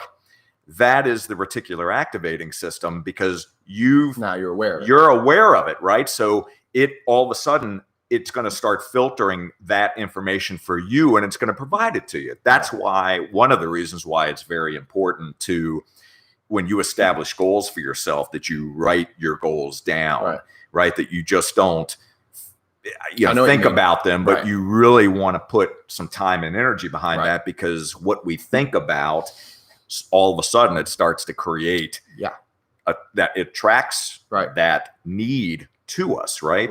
So you have to act on it. But anyway, kind of going back to what you were saying, it's being aware and doing what is necessary. And when you do that, when you're putting those stakes in the ground like that, you're doing it for other people. You may be doing it for yourself at that moment, but the ripple effect just keeps getting wider and wider and wider. And the impact that you have, and I think back to the things that you say and the actions that you take, and where I see you giving of yourself to others, those are examples that you're setting. You may not think about it that way. You're just doing it because that's the kind of person you are. You've got a giving heart. But when you do something for someone else, and you say something to someone else and help to lift their spirits, or just do an act of kindness, that has long-term impacts. Other people see what you're doing, and it causes them to want to do something as well. Right. And it just never stops. I mean, that's why one person can make a huge difference. And if we look at a situation and say, well, I'm just one person, right? I have just my voice. Use what gifts and talents you have to make change, right? To create a better situation for others. And you do that. You do it through the work you do every day. You do it through the way that you show up on the soccer field, the way you show up for folks that are in need. And well, look, I appreciate that, but this has been happening a lot lately, but I want those that when they listen and take time, even if it's sound bites of this, I take zero credit for it because it really is starting to become, and has for a long time, involuntary. It's not hard for me. Now, I'm very keen in letting you know I'm not going to drive you to Orlando Airport. You did tell me that. Like, so don't think that I'm over here Gandhi people. Like, I'm not going to mow your lawn and I'm not going to drive to Orlando. I will get it mowed and I will get you there. But if by me being me is helping you, it's unlimited supply, because I am taking care of myself. My oxygen is on. And when it starts to go low, I refill it. And before I leave my house every day, you don't see me recreationally or talk to me until I've spent time with myself and my family. And that's something that I learned in my own dungeon, in my hyperbolic time chamber. So I appreciate the compliments, but I'm not going really out of my way here. And I hope anyone that's listened to this and whatever resources you follow, read, and or are being told, just do something that's just naturally helping people. Once again, the blink factor, right? So before I forget too, because you reminded me of a little story about, I cannot believe I had not heard about this movie, but not being on, I'm really not plugged in. As much as I'm plugged in, I'm not. I didn't know that Matt Damon made a movie with Christian Bale about Shelby Cobra and the racing movie. Have you seen that? Yes, I have. Holy and it is excellent. Banana bears. It is excellent. You know, when you just like put a movie on to, well, I stream them, and I not legally, and I just 99% of the movies I watch are just like old retro, because movies just suck these days. So like I just watched the Ninja Turtle series. I watch Michael Keaton's Batman series. Like, I love watching those because they don't require my attention. They're nostalgic. I'm comfy, and I'm always working anyways. Now I happen to stumble across this movie. I'm like, it's gonna have to suck, but it's got Matt Damon in it, and Christian Bale's like, I know you're not supposed to say idols, but man, that man's my idol. He's fantastic. God, he's incredible. And so yes. The movie starts, and I'm thinking, like, there's no way this is going to be good. It can't be, right? So I am engulfed now in that moment. That's why I love the internet for this purpose. The movie gets over. I'm jaw dropped of like, oh my God. Then in 2 seconds, I could go to YouTube and find out what was real, what wasn't fake. That's what I did the same yeah, thing. Yeah. So and there's like, thank you to the world that does this, because I wouldn't do that. Like, I'll do this because I'm hanging out with you anyways. People are putting together this like 30-minute full-blown analytical movie. Like, this is what was real. This was what, and I'm like, this is better production than almost the movie. Like, it was beautiful. So I got to know what was fact, fiction, etc., amplified. But one of the things stuck with me more than ever. The fascinating aspect of the cars and the actors was great. But what I found to be most fascinating is that man that died, that it had, to this day, he would have won all 3 races. Yeah. And I watched this one particular segment and that they interviewed the real team. They're all old and they're all gray, and they're all actually had you know how older people don't speak much. They're that kind of old, like good. Like, each interview was like 3 minutes of accumulated, just like, that's it. And like, you probably know off screen, they're like, that's it. Like, that's enough. Good. This one guy that knew the driver that had passed. So I don't want to blow any spoilers, but like the dude that blah, blah, blah. Mm-hmm. He goes, I'll never forget what the last thing he said to me was. And what he said wasn't paramount. He just said that I would rather die in a car than die of cancer. The guy that won that race. Okay. Now, that's, once again, big deal that he said that. But that, to this day, here's this man, barely getting it out, that he never forgot that. But I thought to myself, if I were to die today, which is a very large capability, I almost died the other day. I'll talk to you about this. What would people, and I'm not living my life this way, and I don't think the dude said it to be remembered that way. No one knows when your time's coming. But If you actually slow down and have a sense of your mortality, what is some of the shit that's going to be, what are people going to remember? And I don't really care. Like, I hope mine is good. I'm not living my life as if like I'm running for some political office. Like, if what you remember of me is that I always said I like big boobs, and that's what you got on me. I don't really care. Like, if that's what resonates with you, then fine. Here's what I find fascinating though, is you never really know what people are hovering to. I've had some of the most amazing, heartfelt compliments from people that I don't know say to me that they like variable X about what I've said, maybe what I didn't say, maybe it was an action. So the whole thing when we were growing up, everyone was like Eye in the Sky and Big Brother. Yeah. Now it's a fact, but it's actually really always happening. And what I've learned is like, I don't, once again, I am not making a voluntary decision on this, man. I think, is this making sense to you? Like, I'm not like, I don't wake up every day like, today I'm going to say these things so that people remember me well. Sure. I don't. And today, if I go misbehave on a wonderful Wednesday, I hope half the stuff that I say won't be on my tombstone. Well, let's talk about legacy for a moment. Hit me. Let's talk about, so you said it's not important to you what people say about you. Did I hear that correctly? To some degree, yeah. Right. Okay.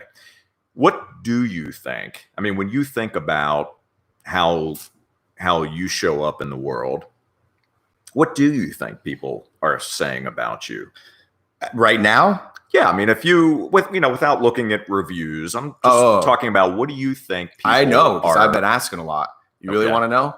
I do want to know. I'm gay. I'm being serious. This is legit. I love asking people that just recently know me or getting to know me, and we're out in a public environment. Like, what are you like? How weird am I? Like, how flamboyant? How crazy? How legitimately people? And I love it because people feel comfortable with me. And you know how I stimulate relationships? It gets pretty raw. Like, I will keep in touch with you. Yeah. I will want you, not need you. But I have legitimately the top 3 things right now. And this is all fun stuff that this doesn't bother me. I think it's fascinating. I'm gay, a swinger, and not sincere. Wow. Yeah, that's new. Because this is the middle 30s things. It's not common for a dude to be walking around with girl shorts. It's not common for a dude to be telling other dudes and women that they look good. It's not common to tell someone that they did a good job when they look like they want to kill somebody. And I think that I think I'm peculiar. But how's that make you feel? It makes me feel kind of good. I just hope that everybody out there that does have, like, all those accusations, there's nothing wrong with any one of those 3 variables. If you're a swinger, great. If you're gay, great. I don't really, great. All those you want to live that way, great. It's fascinating because that's when I was, from teens to early 20s, I was this, so this mid 30 things is different because I think I just stand out because I fought my whole life to get here, to wear what I want and to do what I want to do and to be the same person behind a camera that I am in front of people. You know that about me.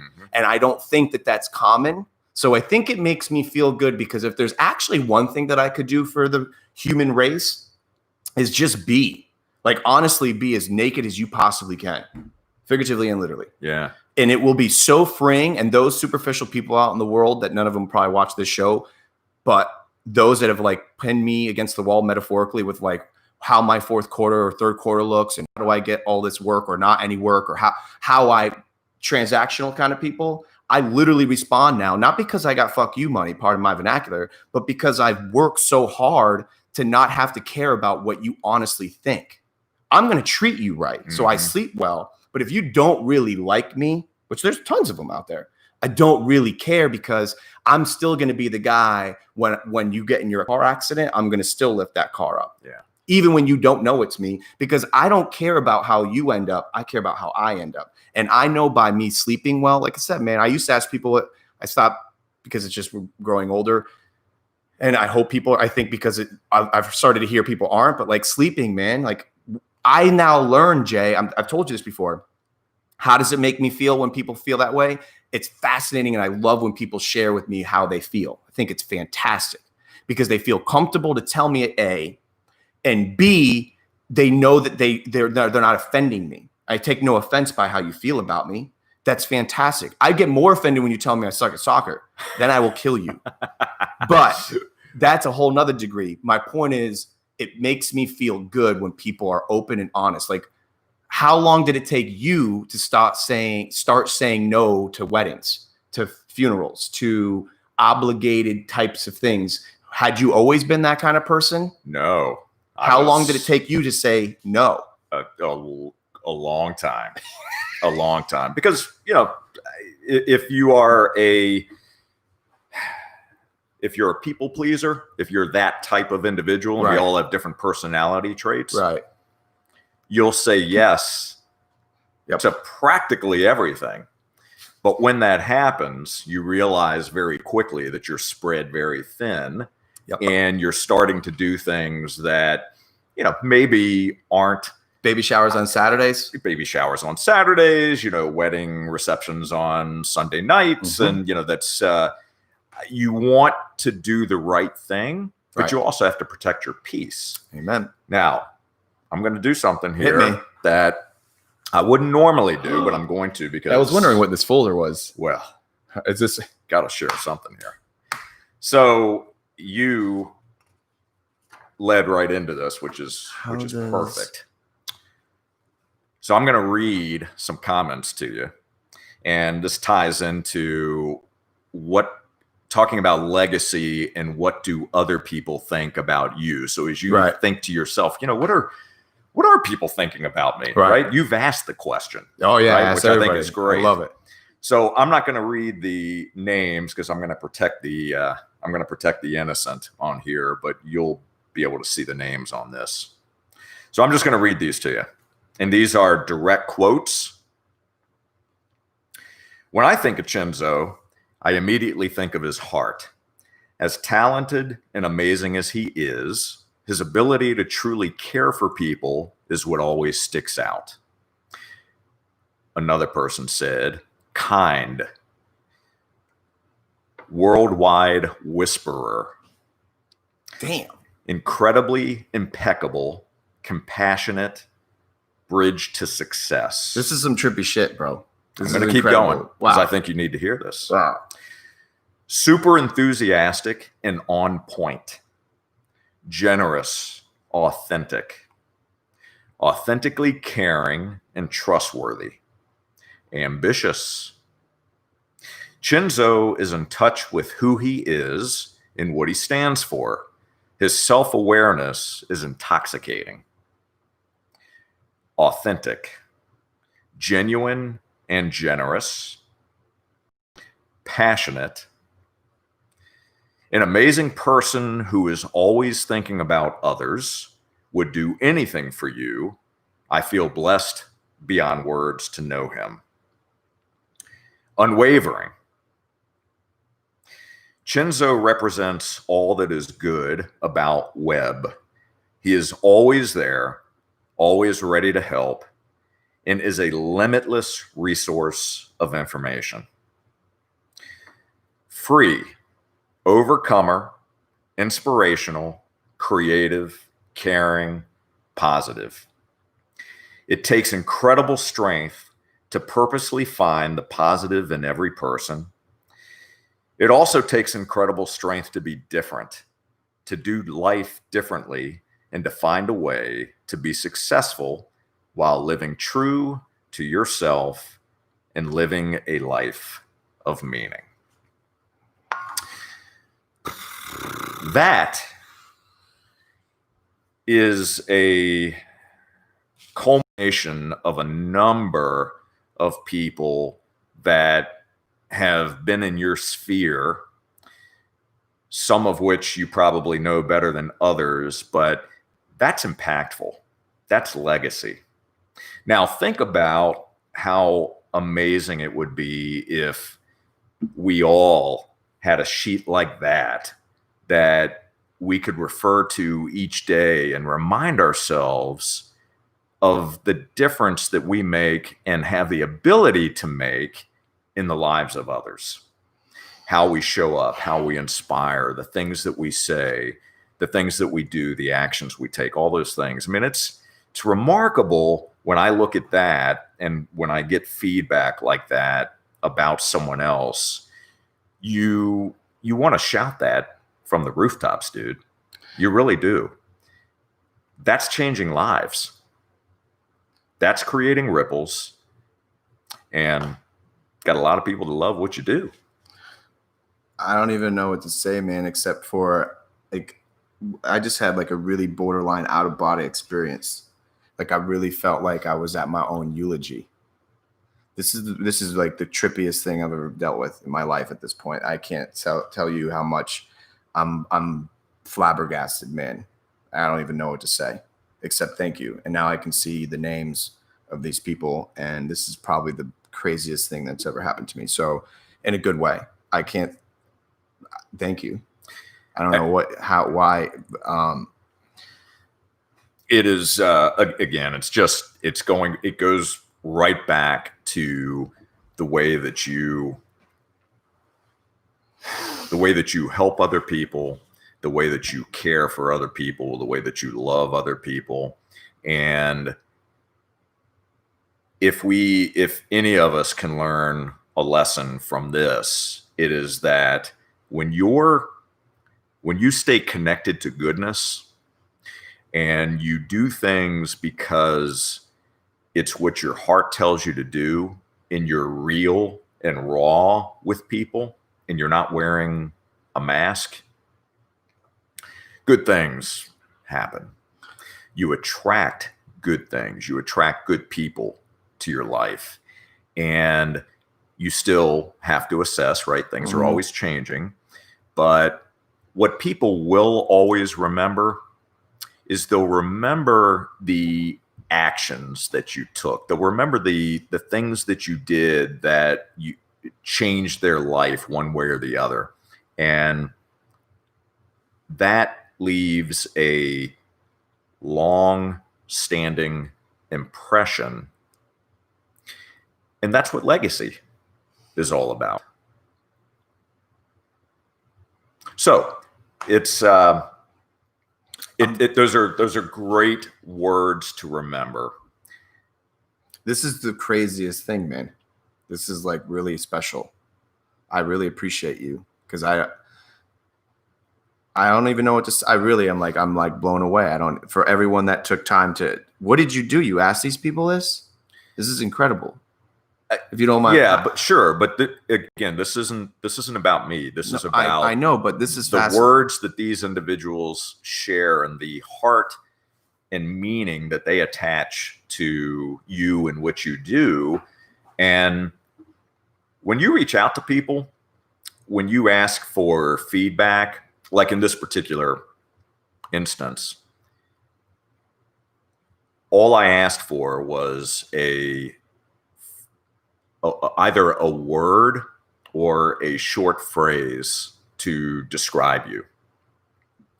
And whether it came up in conversation today or not, that was still going to land on your desk, because I think it's important for you to know.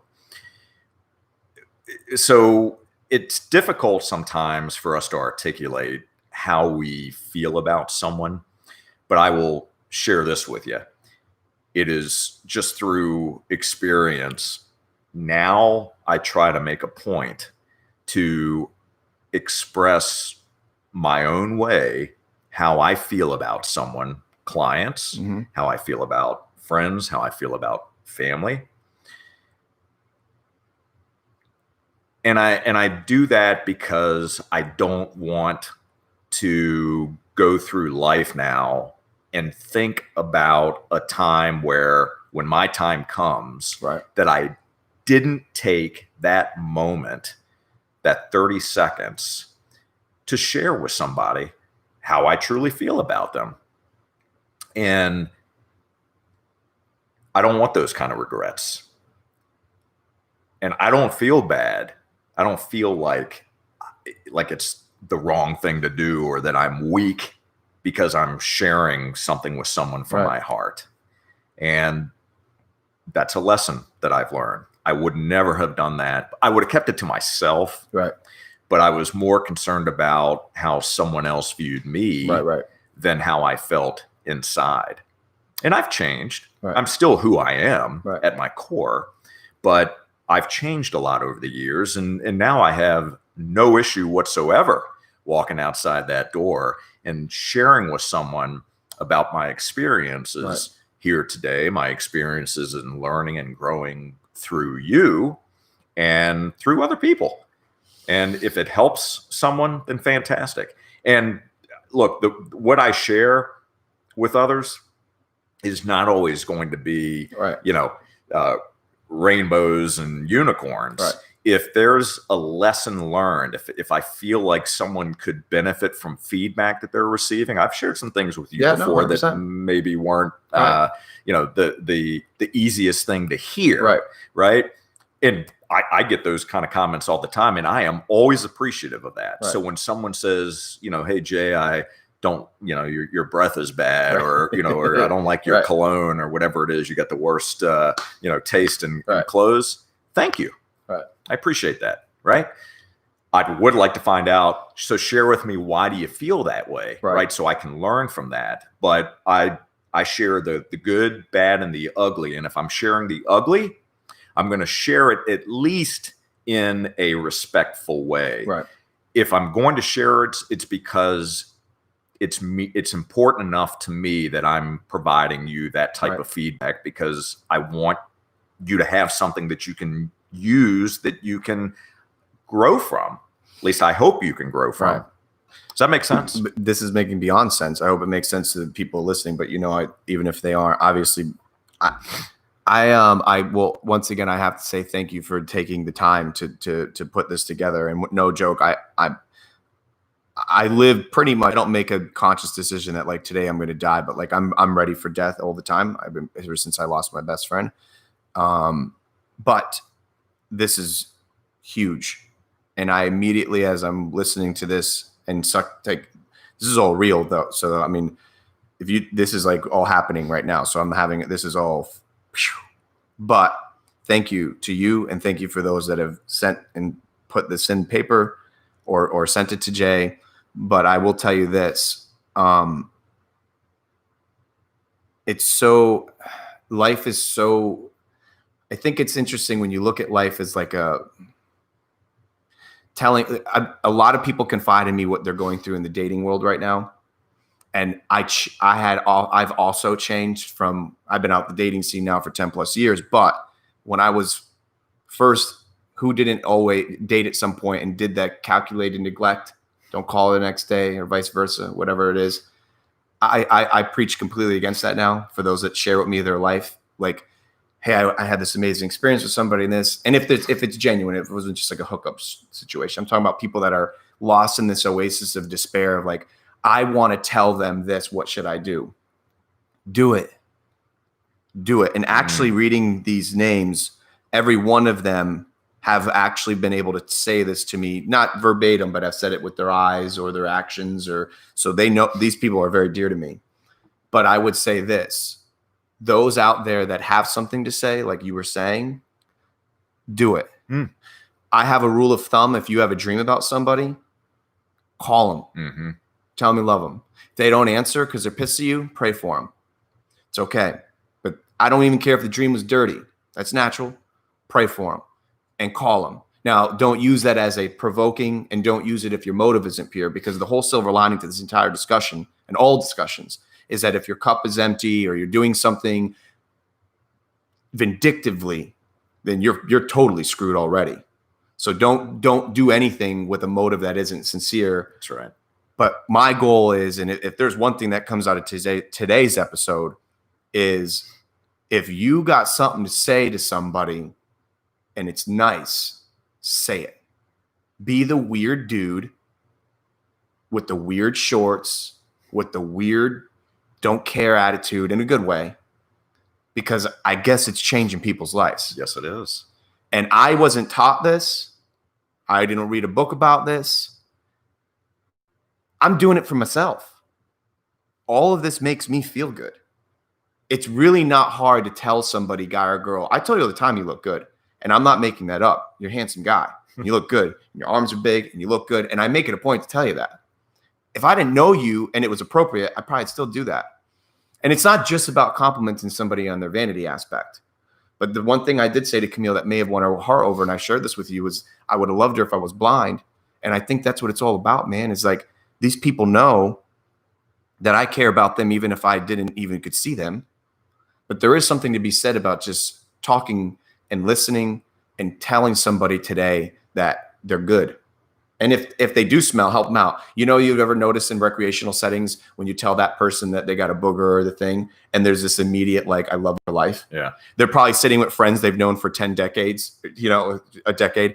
And the spinach is hanging out their mouth. And I'm the guy, and I know you are too. There's a small few of us that approach the table, sit down, we're well received, and you go, bro, you got to, or you get it for them. And you're like, I got it. And they now realize that for the last hour, not one made a conscious decision to say, hey man, I'll help you out. Yeah. I don't know, nor have I ever even talked to really about this in the public forum, but I wonder what kind of sick psychology it is as a human being, why we feel this fear to help them or reluctant to fix it because we're afraid to embarrass them. But yet isn't the irony there? It's such an oxymoron because it's like the big shrimp. Like you're not helping them or embarrassing them in the moment because they're talking, but there's spinach hanging out of their mouth. Or there's so this is very important to me. I think it's speaking for myself, I believe it's a cultural and a societal. It's an inappropriate thing. Well, so much of it is how we were raised and what we were told was right from wrong. And, you should maybe never say certain things in a public setting, let's say, or be careful of someone else's feelings. And look, it's all but you're about. The guy. You'd get it. I get it. You would get the spinach. Sure, I would. Would I reach into someone's mouth? No. But would I say something to them? Yes. You throw them a napkin. I would. I would throw them a napkin. And I think a lot of it, Chenzo, is how you deliver the message. That's a good way. It's how you communicate to someone. You can say something to someone. You can share fair feedback with someone and deliver it in such a way that it's not obnoxious, that it's not rude, and that it's coming from a good place. A genuine place. And when you are able to do that, and that's something that many times we have to learn, right? That's a skill that you can learn just like any other.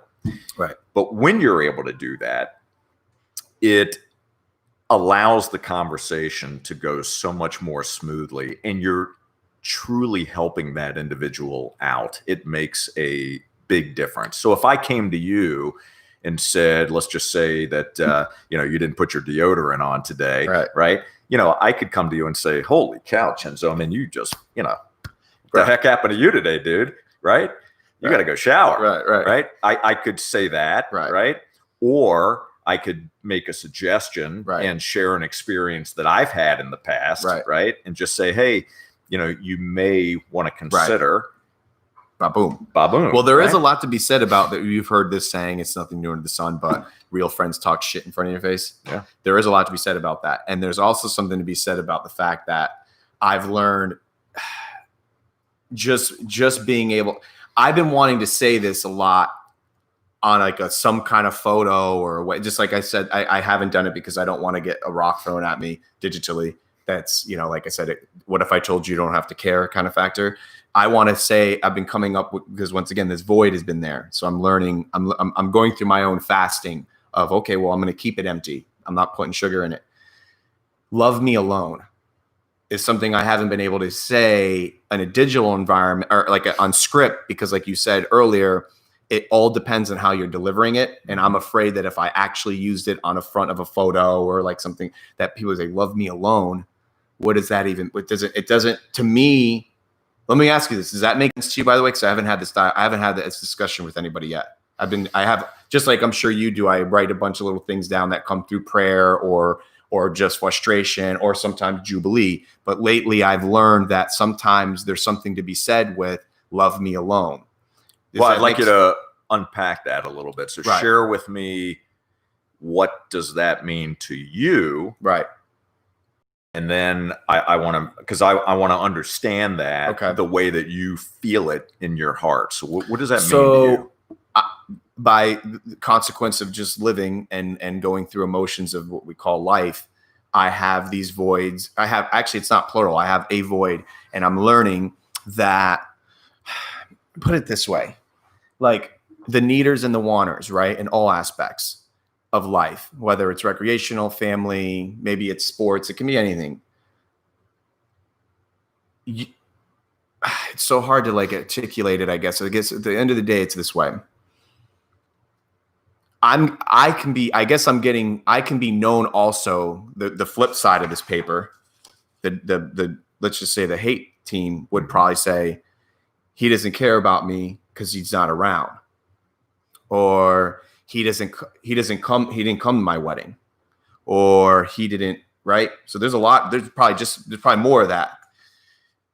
Why I didn't is my business, and not because I was better or worse or whatever my reluctancy was to fit your quota. But what I've learned is sometimes I seem to now be gravitating and more attracted to people that want me and don't need me. Okay. And love me alone.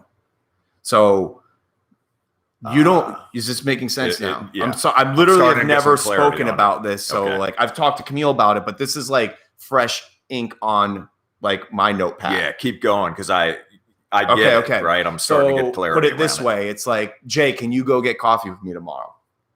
You say, I can't, but maybe soon. And then I text you in an hour. When? And you're like, I'm not being compassionate, understanding with the fact that maybe you're in a meeting, maybe you don't want to see me, or maybe I'm actually being so socially disconnected that I owe you $5. And I'm still asking. I'm not talking figuratively because I teach these younger kids, I tell them by when they ask me, what do you do, Chenzo? How do you stay so happy? Don't owe anybody a hug and don't owe anybody $5. 2 simple rules, man. And no one taught me that. I just keep it that way. And when you have no social debt, you can carry your head high and not anyone's. And if they're mad at you, they're just mad because the shorts are too short. It's an easy hate. Owe someone $5 and don't take the turn down that street you normally do. That's your fault, brother. And that's why you're on that pill to sleep at night. My goal is this. Love me alone is like you saying to me, you can't chill tomorrow.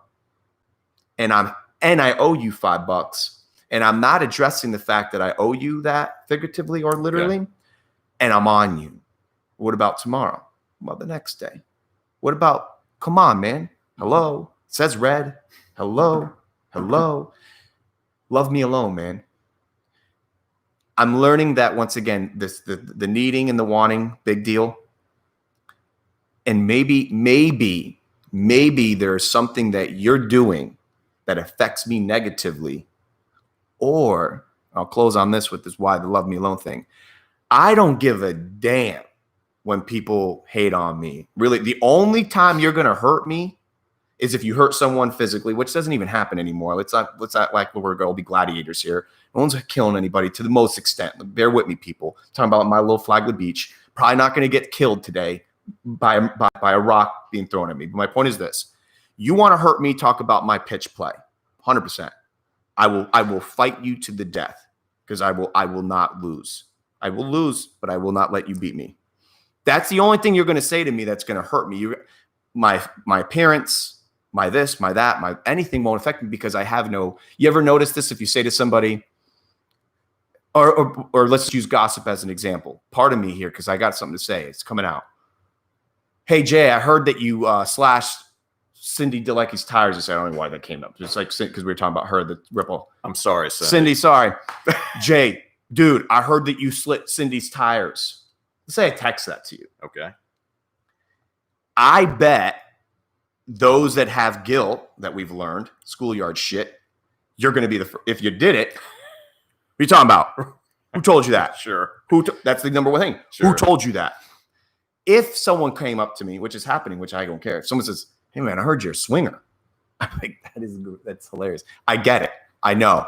But anyways, do you guys want to get down the street? Like, aren't you going to address this? Oh, well, no, I'm not. I don't have something to talk.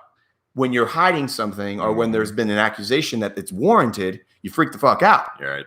Like, I guarantee if I called you tomorrow and said, Jay, so-and-so told me that you slit Cindy's tires, you'd be like, I didn't. And listen, Chance, I got to go. But it's okay. Like, you're not worried about damage control. Sure. Because there's nothing there. There's no proof. It's human nature. But what I've learned is this. Love me alone is tough. I haven't even said it to anybody, but I feel it because just stop making people expectations and obligations, man. Just everyone chill out. No one owes you anything. And I don't know what book people are reading or if it's because the media is succeeding, but just shut up. No one owes you anything. Literally. I've been trying, you know what I want to say in a digital thing, but I won't say it on the show? What if you were the only person on the earth? Now what? What's your beef? What you got? I'm alone. Make pretend you're the only one alive. There's been a nuclear holocaust. You're the last one. Are you happy? No, you're not. I guarantee you're not. Let's go right into what would happen. You're miserable. You're sad. We've seen it in movies. Look at Will Smith and the thing. He's alone. He has his dog. His dog dies. Boom. It's over. You'd rather have a zombie next to you than be alone because there's something. Or a soccer ball. And you can't play alone. So my thing is this.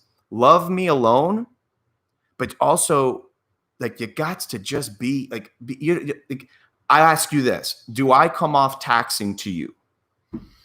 Like when I ask you to hang, like for instance, if I'm going to do something, notice how you and I sync and hang out. Most of the time it's this, and I wasn't taught this. It's just what I treat you the way I would want you to treat me. Mm-hmm. Jay, I'm going to be out tomorrow. Maybe I'll see if you're around. My happiness is not contingent on you. I'm going to do me. And if you're there, you're there. Now, I'm not against making the plans and doing the things. But my point is, why don't people just start doing a little bit more of them? That's a great point that you just made that should be echoed, in that my happiness or my fulfillment is not dependent on you or someone else. Because the moment that it is, it's gone. It's gone, and you're always going to be disappointed. Mm-hmm.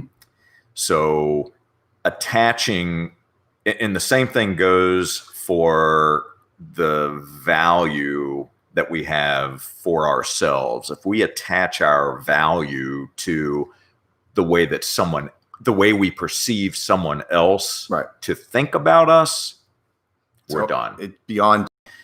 So that's an incredibly important lesson to learn. And the sooner that we can learn that lesson in life, the happier and the more at peace we're going to be. It's too easy to get caught up in, well, so-and-so thinks that I'm a certain way, I must be that way, or I'm only good enough if so-and-so says that I am. Oh my goodness. Well, like you're saying too, you would not be out there pillaging and holding a sign saying, I didn't slash Cindy's tires. You wouldn't. I know you wouldn't. Only a Giacomo would be doing that, or someone guilty. And what I've also learned is this. It just comes down to focusing on the 6 inches in front of your face. It's so simple, yet so complicated, because the music is there, the TV is there, the ill relationship is waiting there. And, I have hope in humanity for the sake of, I'm like 99.99% positive I'm not having children. So now my heart goes out to everyone that is a father or a mother or a grandmother or a grandmother. And for those greats out there too. I have no idea that unbelievable love that you have for somebody, because I don't have that. But what I can only assume is that you want this earth to continue to go around on the same axis that it's going for you, if not better. Why can't we start to, and I'm not speaking to anybody specifically, but just universally, and there's a lot of good people. So I'm not saying all this is negative connotation. There's a lot of good folk. Let's just get them louder out there. Everyone start practicing. Make pretend they're your kids. The way you love me, Jay, I feel like I am your son. I mean that. Like you got this trippy, and I'm sorry for my the words I'm using to describe this whole situation, because it's just trippy. It's a good thing. I think you're picking up what I'm throwing down. This is probably one of the most magical days that I've ever had in my entire life, because I'm for those that just really don't know, this show is like as real as you possibly can get. I don't really know you. Like we're getting to know each other, and what you did today will last an eternity for me. Well, this is what others did. Well, I understand that, but you gave them a voice.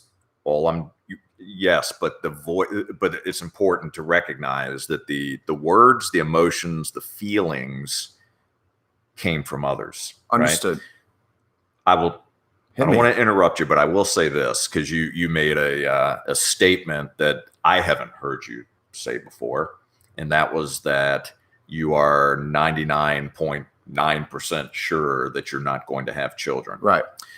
So I would never judge anyone for their decisions, right? That is your decision, and your decision to own, no one else's. It's not your parents' decision. It's not grandparents' decision. It's not friends. That is very personal, and that's yours.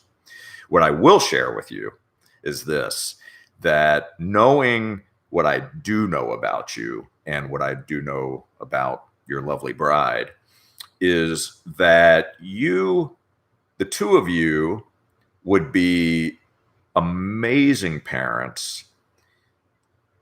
The way that you give to others and the way that you treat those that are in your community, friends, acquaintances, and so forth, you would give that and so much more. And what an amazing upbringing to share with someone else. So if your decisions are your decisions, if your decision was ever based on what kind of parent would we be able to instill confidence and instill love and caring and compassion into a small child, that all of that I would remove from the table, because that's an absolute given, double thumbs up, brother. Well, I appreciate that. But again, it's that's a very personal thing. And we had one child. Mine's 28 years old now. And we made a decision very early on that we probably weren't the type of parents that could handle more than one child. We were in a very different phase of life at that particular time. And it was certainly the right decision that we made then. Right. But when I look around and I see parents who have more than one child, mad respect. Yeah. Mad respect. It's a gift to be able to either bring a child into this world or to adopt a child, however you, whether it's, it doesn't matter. Giving back to someone with that kind of love and that type of commitment and attention it's remarkable. But you can do that. The great thing is whether you have children or not, you can give all of that love and all of that compassion back to others in so many different ways. Right. So and you've got that. Both of you do. You've got that. So, I know you'll keep giving. No, I appreciate that. And I always will, because once again, no joke, I can't say how much I appreciate you sharing these words, but if it helps anybody else out there today, it is not too taxing. It's not hard for me, because it's like you saying to me, man, which actually has been said more recently than not with people that want to come swim with me. Yeah, effortless that is to me. You want to come swim with me? You kidding me? Like, I've sometimes like, maybe I should charge for you to come take a swim with me. Chenzo Dolphin Tours, and we will go. But that is not hard for me to do. So if there's something that comes out of today, if there's people that are listening to these, and even if you caught this one particular segment, let me just reiterate, just be you and make sure what you're doing is good. But once again, don't forget, you owe someone that hug. You can't ignore those people. When you owe someone something, pay it. That's not all just money thing. This is not a money show. It's not. I don't have a money life. Mine is about just don't ignore the folk that you owe, and you know what those people are. You get what I'm saying? Like, if you, and I'm not talking about give with it expecting to be given back, but don't ask for that ride to Orlando and not give a ride to Orlando. Don't be that jerk. But see, that's that guy that I am. I'm the first guy to say, hey man, I ain't gonna bring you to Orlando. But what I will do is I'm going to get you an Uber, and you don't even got to get me an Uber back. But what I will ask is stop asking me to go to Orlando with driving you there. And don't get mad at me when I say no. But also I'm not the dummy tomorrow at noon to ask somebody else to drive me to Orlando. So know what you are and know what you're willing to give and what you're not give, but find a rhythm for you. What I find to be so fascinating with people that I gravitate to are those that aren't trying to do anything. To me, aside from driving here, who you are as a human being is what I'm attracted. It should not have taken anything more than just, you're not doing anything to impress me. You're just being you. That's what I love. You notice as you get older, the colognés and all the other things that are superficial, that are fake, we lose it becomes obnoxious. Just stop. Everybody wants to see their girlfriend without makeup at one point, don't we? Sure. Let's get there. I want to take the shit in front of you quick. I'm that guy now. Like, I want to just get there as a friend. Got to take a shit, bro. That's the first thing we talk about as adults when you're traveling now. How many bathrooms? Avid travelers know that that's going to be the biggest thing that's going to make or break this trip. You got one, I got mine. The minute we get into that place, I'm taking a shit. What are you going to do? Like, I don't even want you in it. You know what I'm saying? But it's the truth. I hear you. So that part of life, that sincerity of being open and being real, is what makes you who you are. And that way I can let you know, is that's why I'm attracted to you as a human being, is that I know that we would cover the base. We're covering the basis that makes a relationship legit. And that is, where do we meet by consequence of being involuntary? Our roads are crossing at certain intersections, but you do this amazing, it's not hard for you, from my understanding, to just love me alone. You're doing that for a lot of people. You just do it. We've had a lot of run-ins. Remember we have coffees here and do that. Like, yep. And you've never once, even if you would have felt it, which we all, that's the thing too, is we're humans. Who doesn't get pissed? This is not gumdrops and roses. In the privacy of your own home, say whatever you want. Mm-hmm. Tell us, Jay sucks. He didn't come get coffee with me today. Pissed at him. And I hate his shirt. Say it. Say it. I'd want to hear that from you. But of course, point is, that's not how I feel. I'm just saying, the point is, if you are upset, it's okay to be upset. It's not all gumdrops and roses. If I would have had canceled today, and let's just say I did, for whether it was, and that's why I love you, that you love me for this fact. I would have never lied if I would have canceled today because it was the weather or the internet went out. Hey, Jay, I can't do the show today. The internet. And you're like, wait a minute. The internet went out. What are you talking about? You would have loved if I would have said, Jay, I don't want to do it. Mm-hmm. I don't even think you would have asked me why. Maybe down the road, you would have been like, was there anything that I had said or didn't say? Like, why? Did you have heartburn, or were you hurt? Are you okay? Like, I think you would have genuinely been. That's probably what would have happened. But in the moment of the reasons are yours. Right. But I appreciate you loving me that way. And I think there needs to be more of that. And I think people need to start getting more comfortable with no. Well, again, that goes to personality types. Right. And I know that you give of yourself, and you without getting too deep, my guess is that you probably say yes a lot more often than you say no. And if you're saying no, it's because you've had to learn to say no. Right. And saying no is very freeing. Is it easy to do? No, it's not easy to do. And it's certainly not easy to do at the beginning, right? When you start to look at situations, but you have to look at what's important to you, right? You have to always protect your peace, because as soon as you say yes, you're giving something of yourself to another situation. And that's great. But when I'm doing that, there's time that I'm not now able to spend 100%. In another area. So just be aware of that, and don't be afraid to say no. And can you go a few more minutes? Because I'm actually going to take a quick potty. That's the show. Are you good? I'm good. No, I'm fine. You want to you think you could? Are you good? You want me to sing? I don't want to You have a guitar? No, I'm going to go pee. I'll be right back. While he's in the restroom, we'll just have a little one-to-one here. No, hopefully those that are watching, and I have no idea who is because I'm not able to see, but I certainly do hope that you're enjoying the conversation. I am, and would love for you to be able to see this setup here. This is actually pretty cool. So if you've not had the experience of sitting at Chenzo's table, it truly is sitting at Chenzo's table. But this is a great a great setting. And he and I actually had this conversation before the cameras were rolling about lighting, about mics, about the way that everything is set up here. And to me, it's a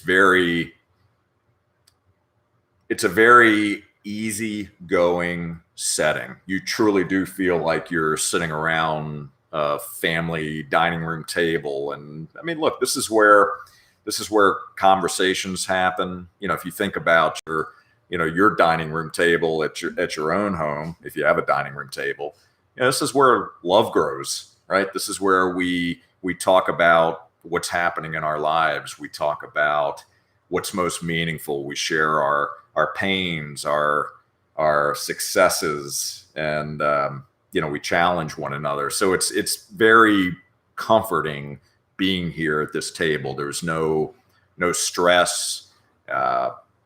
Chenzo's wife does an amazing job making the surrounding just feel very good. And anyway, so it's a great experience. So hopefully, if you get an opportunity to sit here at Chenzo's table, it'll be a great experience for you as well. I hope you're okay with going a little long because I'm just enjoying the conversation. I was singing, by the way. I hope you don't mind. I think everybody turned their is that your album you're selling, the new? And by the way, yes, for $9.99 you get two. Dude, I could overhear you too, and they just like I can't. No joke. Just to go back to what we had talked about, if there are people in your life, because I used to have it too, I guess. Like who doesn't want to hate the guy that's got a big smile on his face? You know, like at some capacity. Let's just be real. Like if your life ain't right and you're grumpy or something's going on, maybe it's not even your fault. Not all this stuff is like your fault. Maybe there's an outside situation going on where someone's sick, someone's hurt. I don't know. You're broke, whatever it may be. Put it this way. There's always going to be that guy. You're like, damn, why is he so happy? You know, how'd he get that Porsche? What did he do? It's hard to put that away and then all of a sudden go. And I no joke, I can count on less than one hand. And Matthew Robinson, rest in peace, my best friend, was really one of the few people that I know right now I could call and say, man, I just got this helicopter and I just don't know if I should paint it red or yellow. He'd be like, I'll help you out, man. He wouldn't go, the fuck, you got a helicopter? You didn't get me no help. You won't. He wanted to make it cooler for you because he was doing him. And no joke, out of all the things that I had to learn 7 years ago that you can't have happiness contingent on a human being, which thank God correlated into my marriage. So when I met Camille, thank God I didn't use it. And if you are one of those people out there that do talk like this, there ain't no shame in it. You'll learn. No human being should make you happier. That's my theory. I'm trying to preach against your guys' hypothesis and outlooks on life. But like, if you're one of those people that go, he or she makes me happier. I don't believe in that, man. Look, the ocean makes me happier because it ain't mine anyways. But I also don't need, I can't remember. Did I tell you this? Remember I showed you this, share with you the story when I had gotten displaced from living here. And at that point, I thought I had life by the balls because I lived broke. Nothing owned me. I was free. I had my beach. I had my wife. I had my dogs. I had my soccer. I'm good. I'm a bazillionaire. Gone. Lifestyle. I had yet to know when whatever hurricane it is, you're not allowed to say hurricane out in Flagler, I'm learning anyways. But I didn't know, and it was call it God or call it whatever you want. It was my hyperbolic time chamber now to learn that even your own lifestyle ain't yours. It is yours. That's right. Your setting geographically, your health, everything around you is not yours. Try to hold on to it. It's gone. Suffering. It just falls right through your hands. It's always the cause of suffering. So now when I had moved back home, I told Camille this. We just got this new fridge, which I think I don't give two shits about. Look at my appliances don't even match. We had this fridge, our fridge went through 2 floods, and it didn't break. I come from the background like it ain't broke, don't fix it. And you want to talk about frugal pants? I don't spend like why? I don't care. My buddies bust my balls about having white appliances with whatever the steel ones. Point is this: we've lived for the last year or so, if not longer, with no lights in the fridge and no ice machine. Okay. We just got an ice machine and lights, and I feel like, damn. I'm like, we joke about this. Look what I've been missing. And I think there's something to be said about, they use it in the Bible as fasting, but like there's something to be said about like, get rid of the noise. Because now all it took was and we were fine and happy anyways. It actually finally broke. Okay. We didn't even we just got rid of it because it was starting to make a noise. It literally sounded like a monster was coming out of it. And I was like, okay, I have to get a new one. Fine. But now we have the lights, and now we have we were going to try selling it because it's funny. Her and I have been joshing with each other because everyone's selling everything on, swap. And we gave ours away, which is fine. We don't need no Nobel Prize, but like people are selling some of this shit and it's like broken. I'm like, damn, I could have got maybe like $50 or something. I mean, I felt too bad to even give it away because the ice machine was broken. People are selling fridges that like doors are missing off. Sure. Point is this, Jay, man, there's something to be said, and thank God, and I appreciate your compliments because it makes my journey of where I'm going that much. I feel like I'm doing something okay because that stuff, it's good to not have it always in your face, right? So like here I was without this and without that, and when you do have it, appreciate it. So it's so fragile to me though. That's why I say no. So if those people that I don't know who listens to the show, I really don't, because I can't see. We don't watch who's watching live, but if there's people that are listening to this at any point, and you feel like I owe you something, or like or you're mad at me, or like I'm sorry, but I don't owe you anything. And if I said no, it's just because I don't want to do it. Mm-hmm. I'm not because I'm better than you. Mm-hmm. If anything, I probably want to be more like you, but just let me be. Because maybe I got my own shit going on that if you were to get me, I wouldn't even be of use to you because I'm messed up for a minute or that day. Mm-hmm. And that's why I appreciate you. And that's why I appreciate these people on this list. I cannot wait to, COVID or not, I'm going to be mutilating you with love because you are what is giving me my currency with zero expiration date. With zero inflation, this is literally the dividends on this are already paying itself tenfold. Because I was having a shitty day today. Not bad. Nothing to complain about. My health is fine. But it's really quick how fast it's gone. And you're right. You're not omnipresent, people. So put your oxygen on and love people. And look, I hope you don't mind me doing this. But if you have not talked to this dude, and he'll make time for you.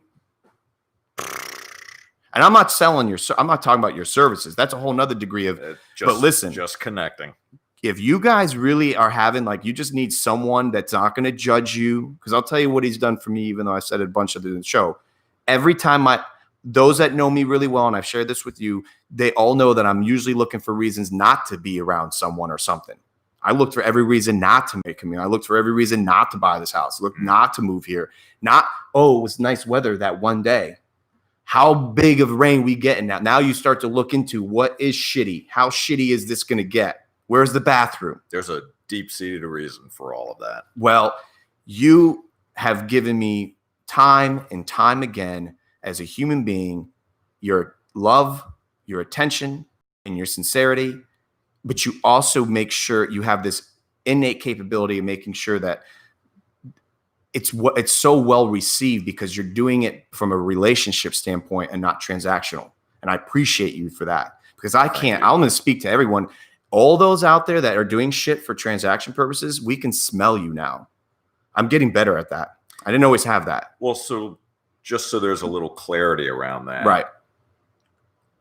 Do you want to speak very briefly to what a transactional relationship is versus relational? Yeah.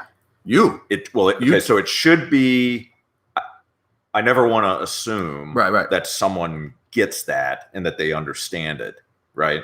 So one of the things that we've talked about is, and this is in life and in business, there are individuals that are only looking for a transaction, right? I do X, I get Y. Mm-hmm. Okay. That's a transaction. You can build a business on transactional types of relationships. Mm-hmm.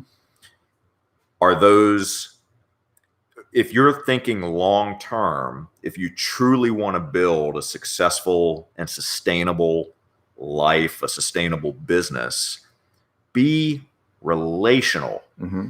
Build long-term relationships with people, right? Mm-hmm. If you're thinking transactional, you're thinking short term. Mm-hmm. And that's okay if you know that going into it. But Right. if you truly want a deep, meaningful relationship that bears fruit, Right. that can truly transform you and your life, focus on building the deep, meaningful, long-term relationships.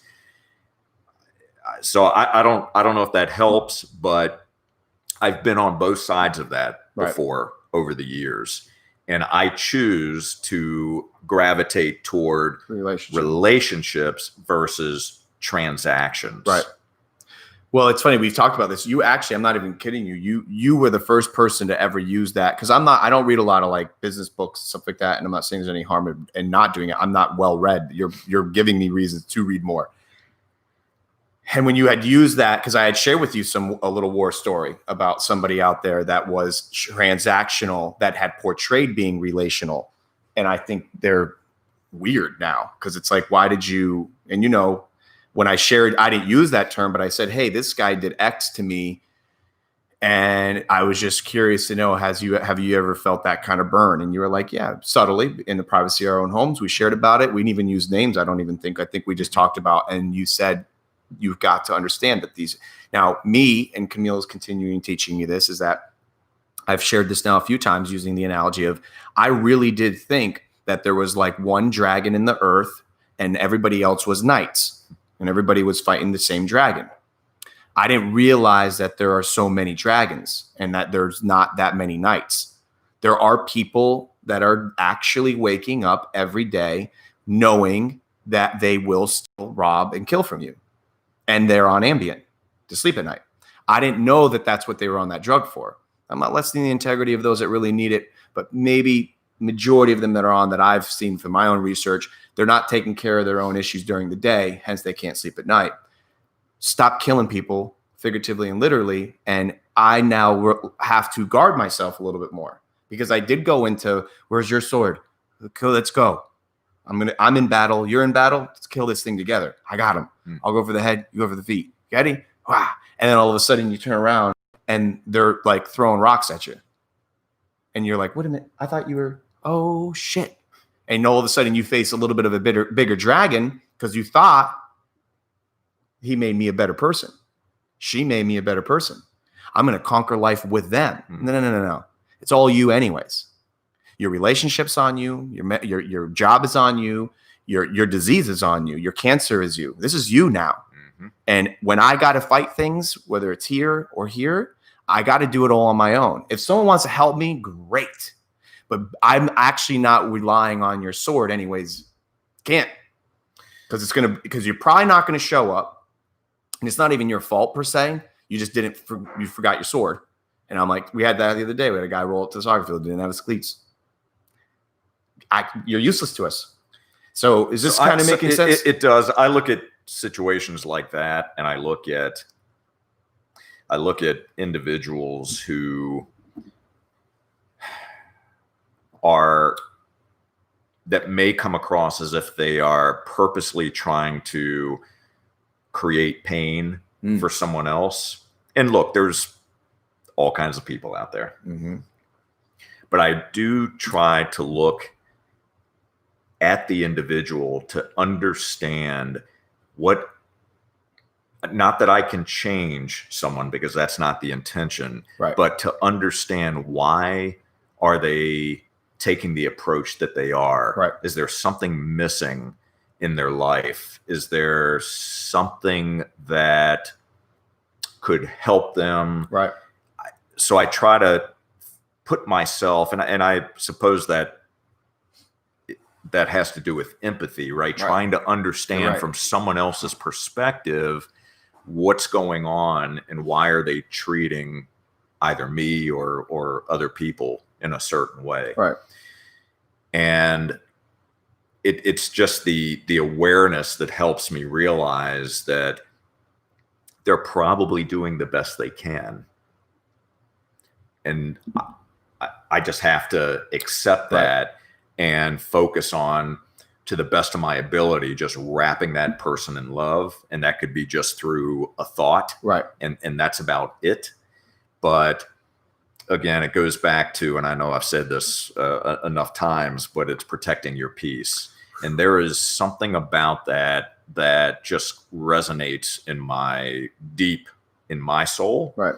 And I think about those words when I'm deciding what it is I'm going to do, how I'm going to respond to a situation, whether I'm going to take on a new opportunity, whether I'm going to go meet you for coffee, whatever that happens.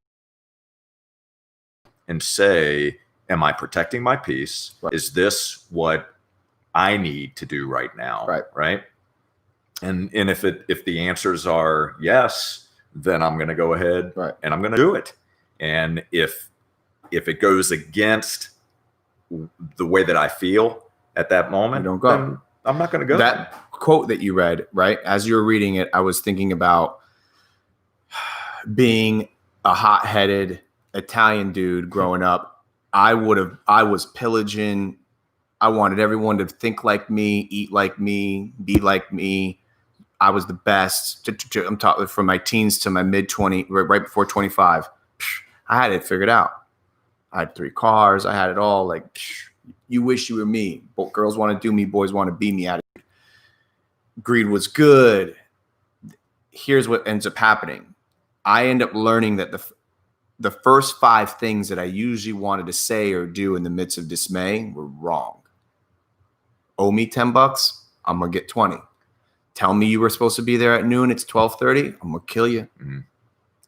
Tell me you did what you said you were and didn't do, I'd spend 2 hours on the phone ripping you a new a-hole. I had to speak. I had to tell everybody what to do, how not to do it. I wasn't even taking care of myself. The only one that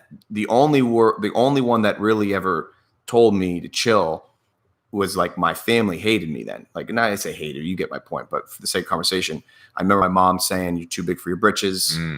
What are you doing?" Mm-hmm. I was trying to become a greedy, transactional, screw you and the horse you rode in on. What kind of horse is it? And that's what I was bred to do. And I'm not ashamed to say, hello, ego, that I had to claw at my fingernails to rip that shit off me. It wasn't a bath. It wasn't taking a dip and being baptized and coming out a new person. This shit took me. And when I say hyperbolic time chamber, I'm relating to a cartoon that when one day in this chamber was the equivalent of 10 and the weight of a bazillion gravity. So one push-up was 100. Okay. My hyperbolic time chamber was unique for me, and everyone has to find theirs. Find your spot. Whether it may be it's all here anyways. Sure. So I'm not saying you have to go somewhere. Right. Maybe you're not mobile, but go to your place in your head and deal with yourself. And deal with it good, man, because I'll tell you, I told you this the other day, and I've been very using this kind of subtly because it can come off inappropriate. But I had a couple ask me the other day, when did you fall in love with yourself? And like you said, there was a way of delivering it. Because if I say it too loosely, it may come off like they were trying to be mean. Sure. Because I've said it once or twice before, and I'm like, oh, no. The person thought that they were being mean to me. Like, when did you fall in love with yourself, bro? No. It was delivered in beauty. Ironically, we had been talking about water and swimming and biodiversity, and they could tell by my mannerisms and my travels and just my growth, like treating people right. They go, when did you fall in love with yourself? And I told you, I shared this with you, one of our last conversations. And this is new to me because I was like, holy shit, I don't know. I didn't really make a cognitive decision to fall in love with myself. But I'll tell you, when I fell in love fell out of love with myself and then became a new person. And that was when I was, thank God, 25 years old was my moment. was getting. Now, when I shared that with them, they said what you said, and they go, "That is a miracle." That because these gentlemen were older, Okay. and they said we're just getting it, and they're like, "You had it at 25?" I said, "Yeah." So I think there's something to be said with being vulnerable, and answering when people have a question and letting people know that this is you. But there's also something to be said about making sure you're taking care of yourself, and you don't have to expose everything. You don't have to tell me what color your shit was today. That's your business. But if someone finds breakthrough from your story, share it with them, because I didn't know that was a big deal. I did not know stripping myself of vanity and seeking transactions was a big deal to strip myself at 25 years old. I thought everyone was doing that. I'll tell you, you're speaking my language in terms of ego, in terms of what you've had to break through. And I'll just share from my experience that it is an ongoing, it's an ongoing process, and it takes constant work. We all have an ego, but when your focus is more on me and what am I getting out of this versus being we and us, and how can we all, right? How can we all improve and lift everyone up? When it's all about me, that is my ego.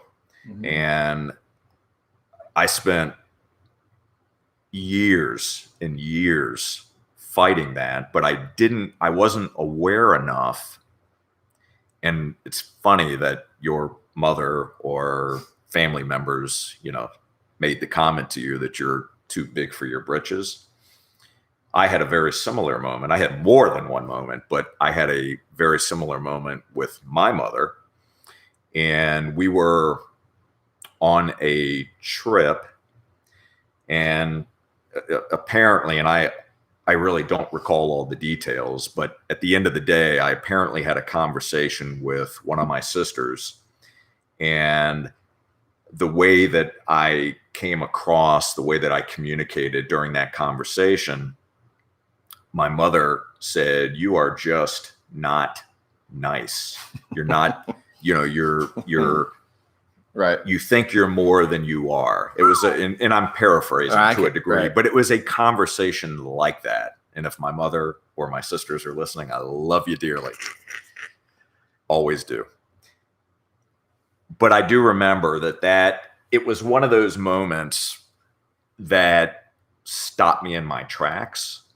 And it made me realize that I need to stop and I need to pay attention to what's going on.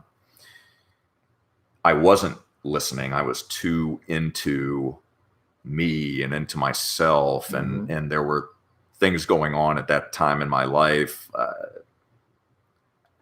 was moving up in terms of position and money, and I attached too much value to external things and to other things, and I was too big for my britches. And I am very thankful that conversation happened, and that it was shared with me from that particular person, because it was an important moment. And it was an important piece of information that I needed to hear. Yeah. So what do we do with it? We take that and we learn, and we ask for help, and we do some self-assessment, and we do some deep work, and we realize that we do have that ego, and you have to pay attention to that. Let's go trippier with it, because here's where our stories, I think, maybe should help some people too, because there's never a one size fits all for anything, right? So here's where things get really trippy for me. I'm being told by my family, "You're an idiot. We don't even like this. Take all these gifts back. Take all this to stop." this is all fake, meaning it was real. They could hold it, but it was the motive was just to brag and show off. I then, because of that narrative that had been coming to me from my family. Now the public loves that stuff. Go ask somebody if they want to take a car ride in a Porsche today. You're going to have unlimited requests. Your own family probably won't want to do it though, because they know that while you're driving it, they don't see you're not really exercising. Now, if it's disposable income, I'm not discarding at all nice things, people. If it's disposable income and it's part of your lifestyle, then God bless. But if it's owning you, if it's making who you are, which it was me, you got a problem. So my point is this. Here's where things got super trippy for me, and I hope this would help somebody that may be going through this. I was being told by my family that you're getting too big for your britches. You need to check yourself. So I started to make decisions in my life that were actually, I didn't know at the time, going to be teaching me, but they didn't support those decisions. So that's where things got really hard for me. And if there are people out there dealing with, if you know in your heart, see, I guess this would make sense though. Maybe somebody that is going through this, I knew then, and let me ask you, did you know that you were an asshole deep down inside? Or were you that? Because I knew, and I only ask you this because I knew when my mom said that to me, I knew that I was absolutely pursuing vanity. I knew. But I guess it meaning it wasn't a surprise to me. The outside loved it. The public loved it. The women loved it. The CEO loved it. But did you know when your mom said that to you and you said, hey, you're just not nice? Did you know deep down inside, like, yeah, she's right? Or did you actually go, well, that's a eureka moment? I knew it, Chenzo. I mean, I wasn't I wasn't congruent with who I am deep down inside. But what was happening, and I want to get back to what you were saying because I want you to continue your thought. But what was happening is I had built up so much armor around myself because I was attaching when I would do, if I would do something in particular and I received an attaboy or I received a new plaque. title or a plaque or a trophy, an award, more money, whatever it happened to be, I said that, oh, okay, I kind of have this figured out, right? I need to be a certain way. I need to act a certain way. I need to communicate a certain way. I need to do certain things. But many of those things were not truly aligned with me. But when she made the comment to me, it made me just stop for a moment and step back and say, wow, she is so right. Then you start to play back the other conversations that you've had or the way that you've treated other people. And so, yes, did I know it? I knew it, but I had so much. You were correlating your success, whether it was financial or just material, with like, well, I'm doing something right anyway. So like if the ingredient at that point was, hey, it's assholeness. Hey, look at that 10% raise I just brought in. So I think I get what you're saying. I allowed it to happen. You were like, hey, look, continue. I got to kill. And listen, and I know we're a big byproduct of what we watch and see, et cetera, et cetera. I mean, you were, and I was you were really in the greed is good, man. Greed is good. And it's now losing its, thank God, it's becoming less. And like people are realizing like, no, it's not good. But the mid 80s into the late 80s to the early 90s, greed was good, man. Like, but I look, I own it. So I'm not gonna. I blame it on. No. I'm with you. Circumstances or the environment. I agree. I don't think it's coming off like that. Right. Okay. So not at all. The key to that is to realize that it is you. Right. Or it is me. I have to own that. Right. And then I have to figure out how do I move past that so I can continue to have good relationships. And in your case with family members, I've got the same situation, right? I love my family dearly, and I know you love your family dearly. all your family really cares about Right. is you Mhm. at your heart, right? That's all they really care about. Right. The stuff or the gifts Right. or that They did it. is irrelevant. Yep. It's irrelevant. You're It's 100%. how are you as a person? And that's what, and this is where things get really complicated though. And I don't know, I haven't really talked about how I was able to succeed because I didn't know I was succeeding in the moment mentally. All this is about mental now, had nothing to do about money. Was when you know you're not doing right, whatever it is, whether it's the way you're exercising with people, talking with them, maybe it's your profession. Maybe if you're succeeding on the piggybacks of somebody, you know what I mean? Like, you know, when you're not doing right, Mhm. and someone delivers that to you, there is in my opinion, there is a very fine line then to now don't just take them as a roadmap either, blood or not. Because I started to incorporate decisions that were not then still favored by my family. I started to, okay, well, I'm going to do this and I'm going to do that and I'm going to do this. Not out of spite, not out of vindictive nature, and not because someone was telling me to and or not to.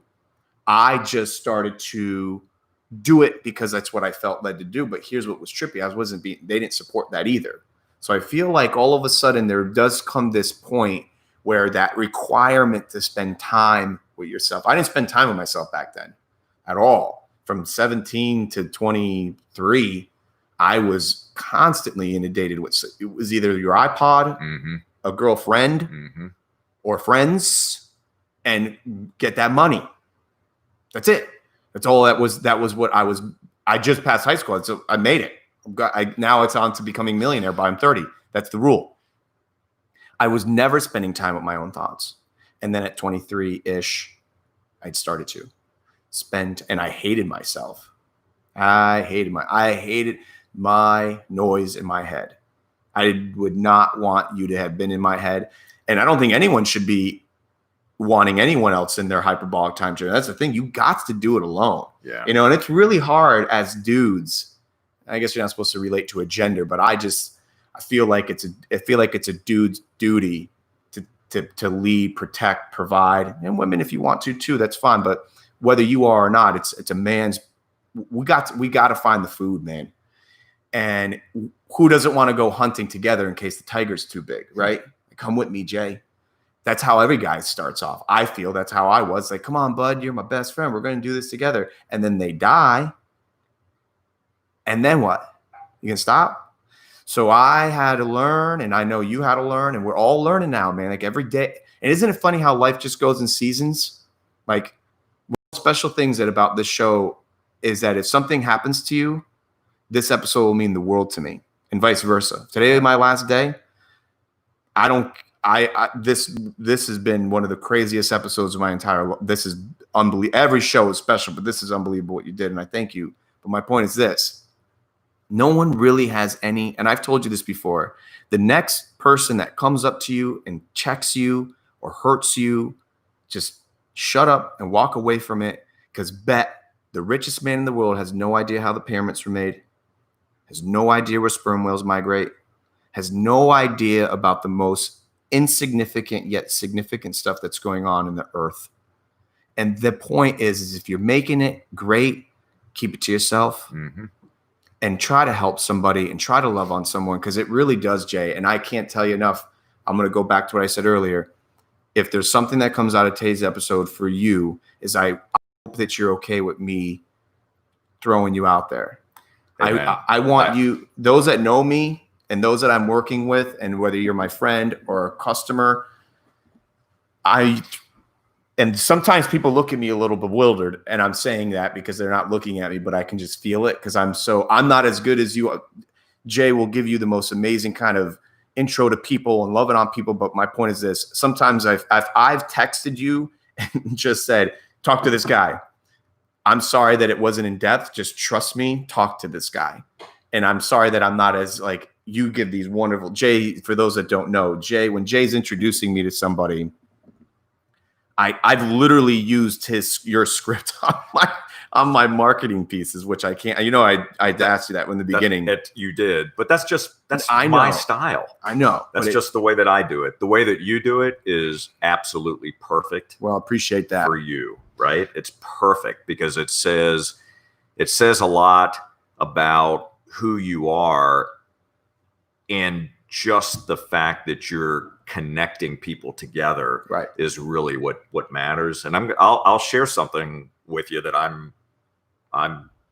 think is very important, and I think it's an important lesson for all of us.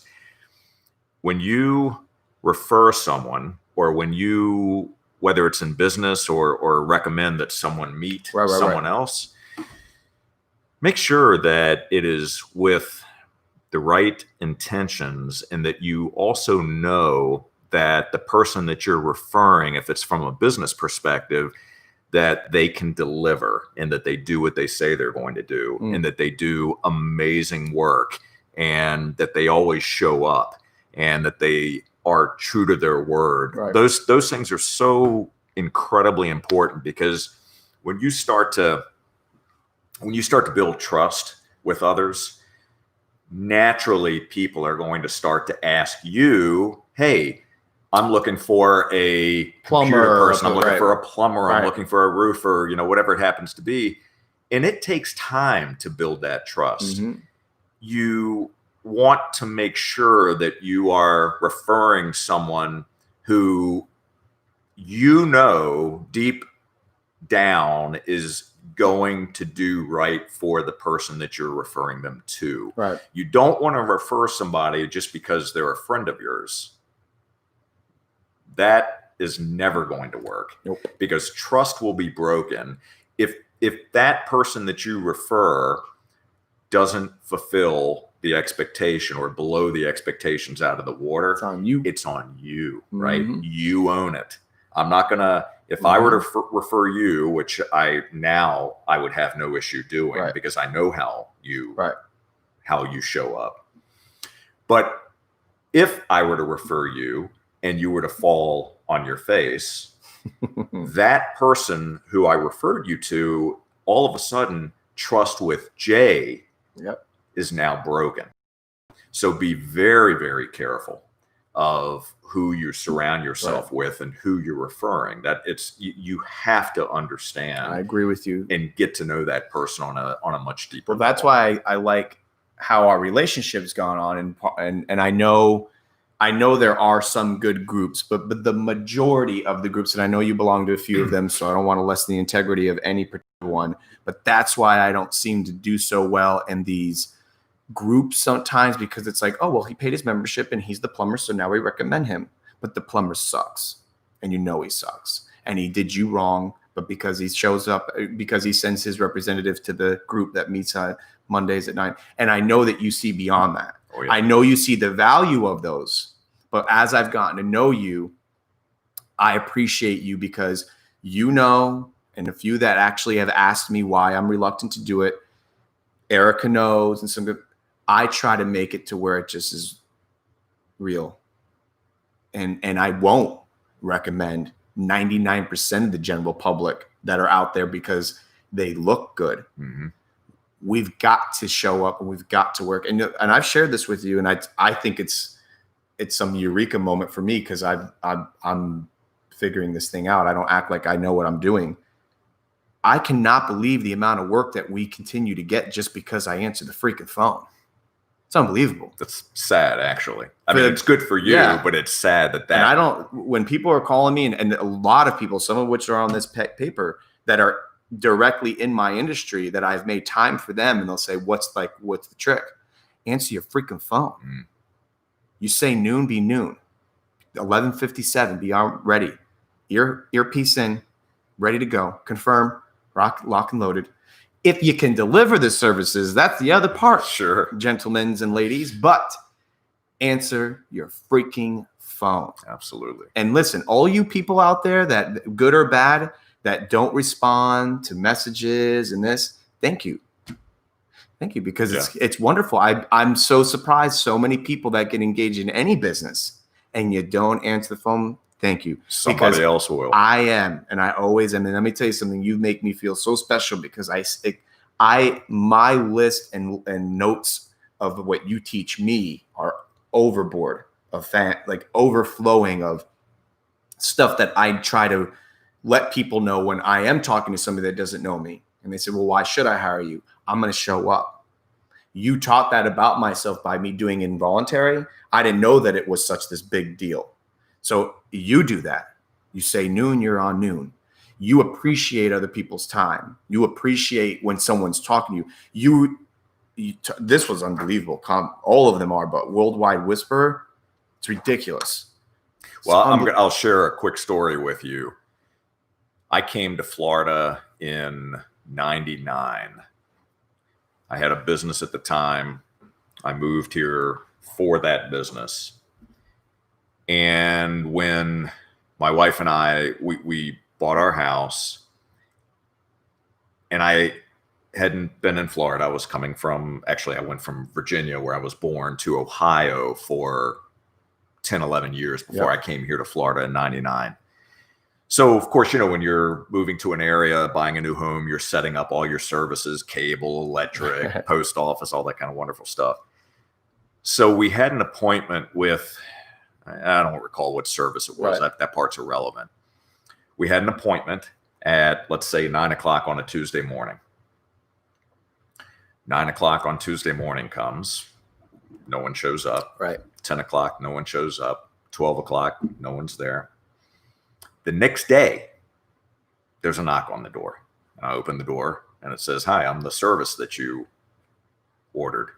I said, the appointment was yesterday at 9 o'clock.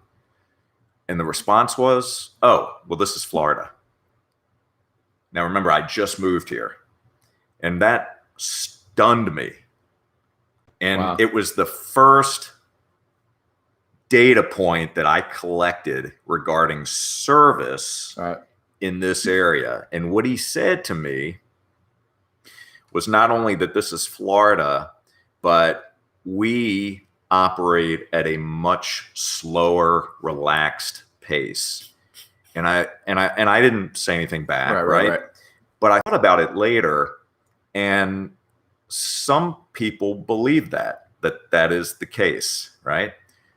In my world, service is service. Mm-hmm. Doesn't matter where you live. Right. When you make a commitment to someone, when you say that you're going to be somewhere at a certain time, when you say that you're going to do X, Y, and Z, you fulfill those commitments, because all of that speaks volumes to who you are as an individual. I never want to hear excuses. If you and I have an appointment at 9 o'clock on a Tuesday, I am going to do everything in my power to be there before 9 o'clock on that Tuesday, right? Early is late. You've probably heard that before. Or excuse me, I take that back. Early is on time. I apologize. On time is late. Right. If I can't be there for some reason, something comes up, I'm going to call you. I'm going to text you. I'm going to let you know in advance that this has come up, but here's what I can do. I am adamant about that. Whether I'm in Florida, Ohio, Virginia, California, it makes no difference. Service is service. That's really funny, because there's one place that I think that term is applicable, and it's on vacation. When I met with, which I don't even know how to spell that word anymore, but I would say when you're out somewhere and you're not supposed to be worried about, the taxi that didn't show up, and you're supposed to be go get the ferry to get to the hotel, I've learned that there is something to be said to maybe just, what are you going to do now in the midst of that dismay? Do you want to call the guy and go rip him a new a-hole? Because I did. I wanted to. I have. But I've learned now, sometimes during those moments of gripe, there's that hyperbolic time chamber. I waited in a line for 5 hours to catch a ferry that was supposed to have taken 10 minutes. And I couldn't get out of the line even to pee, because I would have lost my spot. And I'll never forget, I wouldn't wish that upon my worst enemy. I was in a borderline third world country, catching a ferry to get off of an island that had no place to lay my head at night except under a bridge for my bride, myself, and another dear friend of mine who happened to be a woman as well. And I'm like, I got to get this done. And it was bloodshed to get this ticket to this ferry. But I'll never forget, Jay, in the midst of that, I remember thinking, this is your moment. This is your moment now, whether it's someone that's making you pissed off or there's an outside circumstance. This is your moment to just, what are you going to do about it? Mm-hmm. And people are watching you. Mm-hmm. And if you're in companionship, which you and I know, we don't take our companionship for lightly at all. And those that know me very dearly, even with the accusations of being a swinger, which, hey, there's nothing wrong with you people out there if you're swingers. God bless you. I'm not. I'll say it once. I said it a million times. You'll think I am, I guess. But here's my point. I know people are watching. And the only one I care about that is watching is my wife. Because when I want to scream because the ice machine broke, I want to take it and throw it through the ceiling, which I've actually didn't feel that way, but I'm just saying if I was really angry about something, or more this, I go live and YouTube won't connect and I want to throw the whole thing down. I know that she's watching me. And I know that my health and my cells are literally contingent on my mental stability. That's right. You want to get pissed off? Get pissed. Watch that cold come. It ain't COVID. Mm-hmm. You're just pissed. Yeah. Watch that knee not heal when you keep bitching about it. I had to learn this by consequence of being an idiot. And I cannot believe the breakthrough that I have had by staying positive. I got injuries right now. Bet I'm going to be all right. I now have faith not only in my God, but I have faith in the fact that my body is going to heal. I literally thought I almost died the other day with this. I'm going to be all right. I'm good. The old me would have had a skull replacement right away. Be like, hey, it's broken. But I am not saying if your arm is twisted backwards and your bone is protruding to be Gandhi about it. There's a time to take heal. Action. There's a time to take action. Sure. But I'm learning in the midst of all these good things, stay chill, man. Stay chill. Focus on yourself. Take care of the people that need you. The family. The only people that are allowed to need and want you are the people you've brought into your life. Your children, your companionships. That's the supernova effect. They're allowed to need and want you. Sure. What you do with that is up to you. There's still a fine line. But your friends and your superficial people out here that you drink with and chill and party with, don't be giving them everything, man. Just want them. Protect your peace, brother. Protect your peace. But, dude, you have been, once again, pivotal to – I love talking with you. I look forward to when the phone rings and it's you. And even when you need something, like, hey, Chenz, can you make it purple? Done. And then I always know there's always usually like a, by the way, how are you? You're one of the few people that when I was able to service you, this, being in a service, working, it's very rare for people to actually say thank you. And I'm not complaining. Sure. You're not paying me to tell me thank you. I get it. You're paying me. You've said thank you. But when someone appreciates But when someone says, hey, thank you. Thank you so much. Yeah. Some of these people are customers. That means more to me than the past due invoice, because I am more excited that you're happy with my services because I am literally giving you all that I have. Like, this is me. This is the only thing I can so far do right now. And thank you for hiring me, because that's what's paying me to pay my household. Well, by the way, thank you for what you've created for me, for my business. If you haven't figured this out by now, for those that might be watching, Chenzo has designed my current website. I had created my original website, and that's not the space that I play in. So I did the best that I could. You did a great job.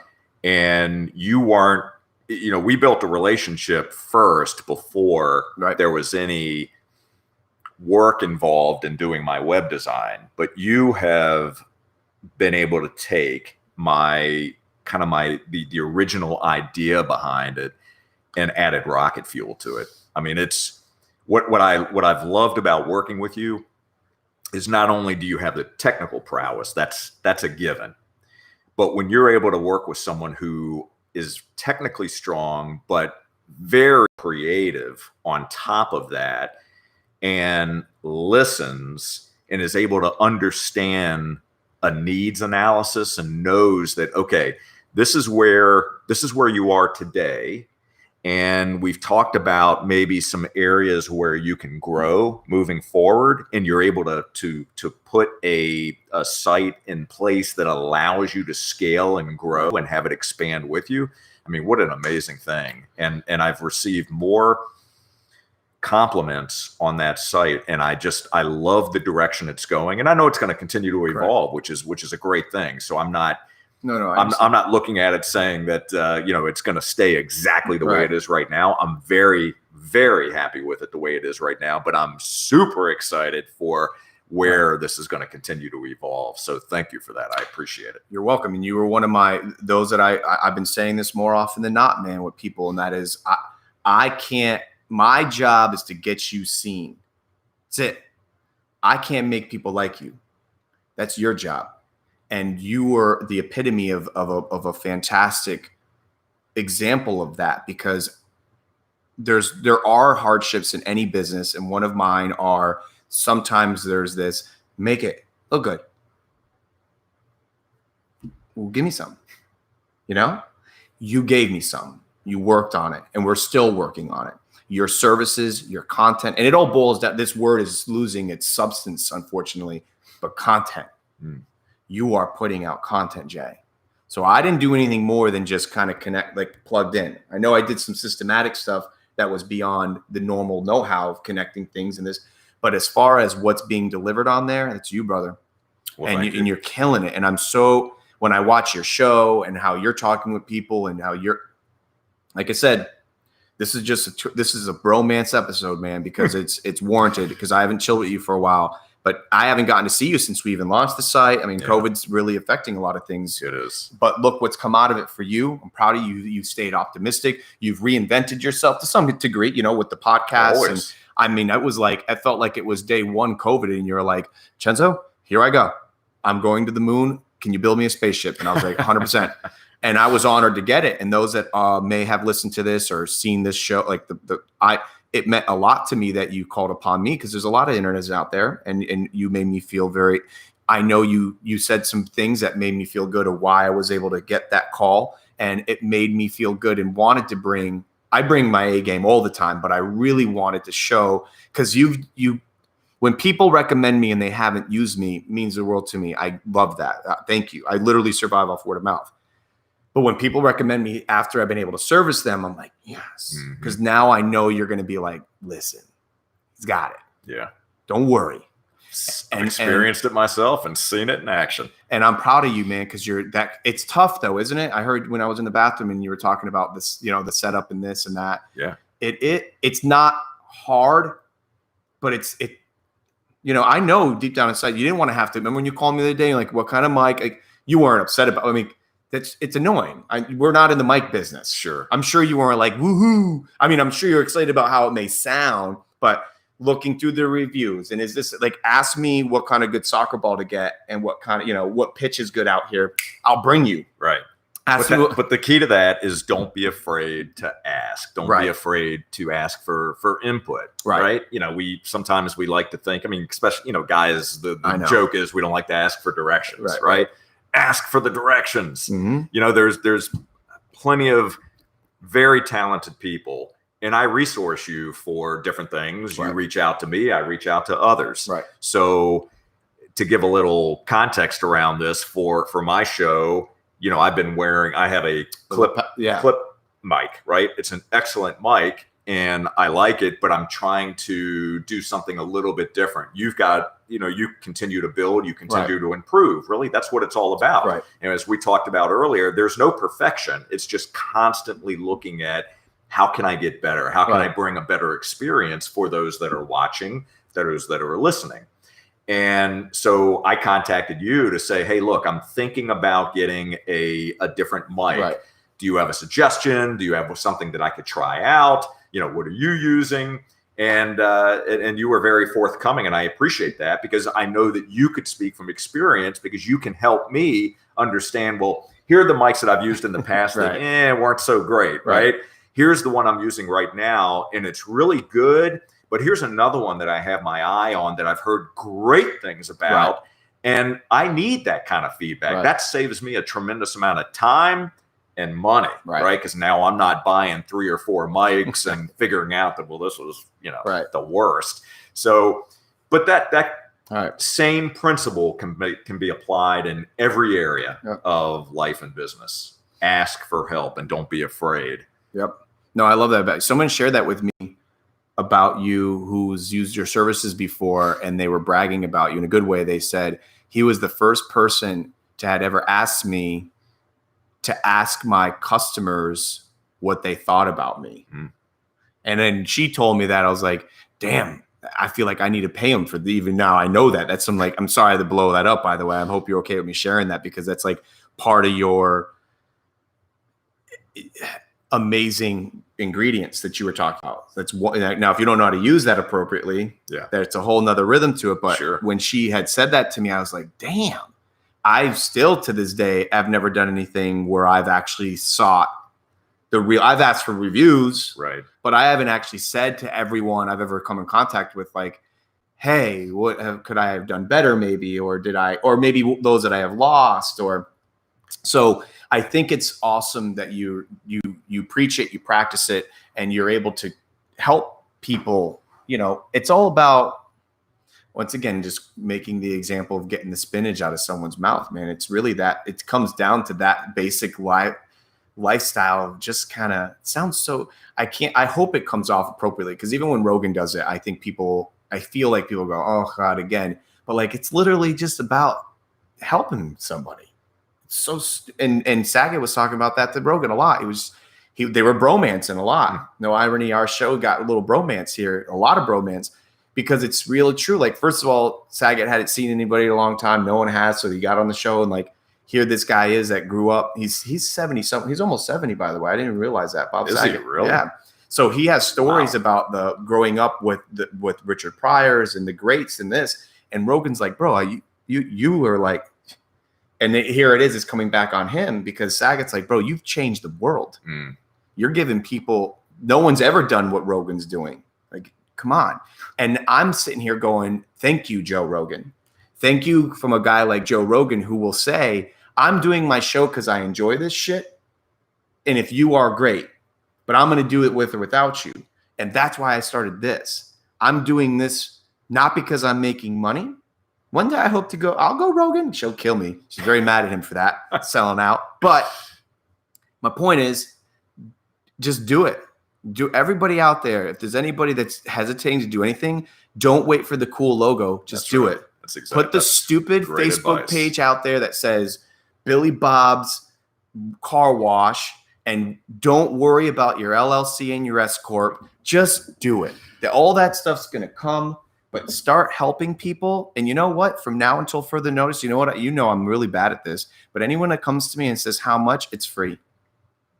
It's free. It's free first. Do you need it for free?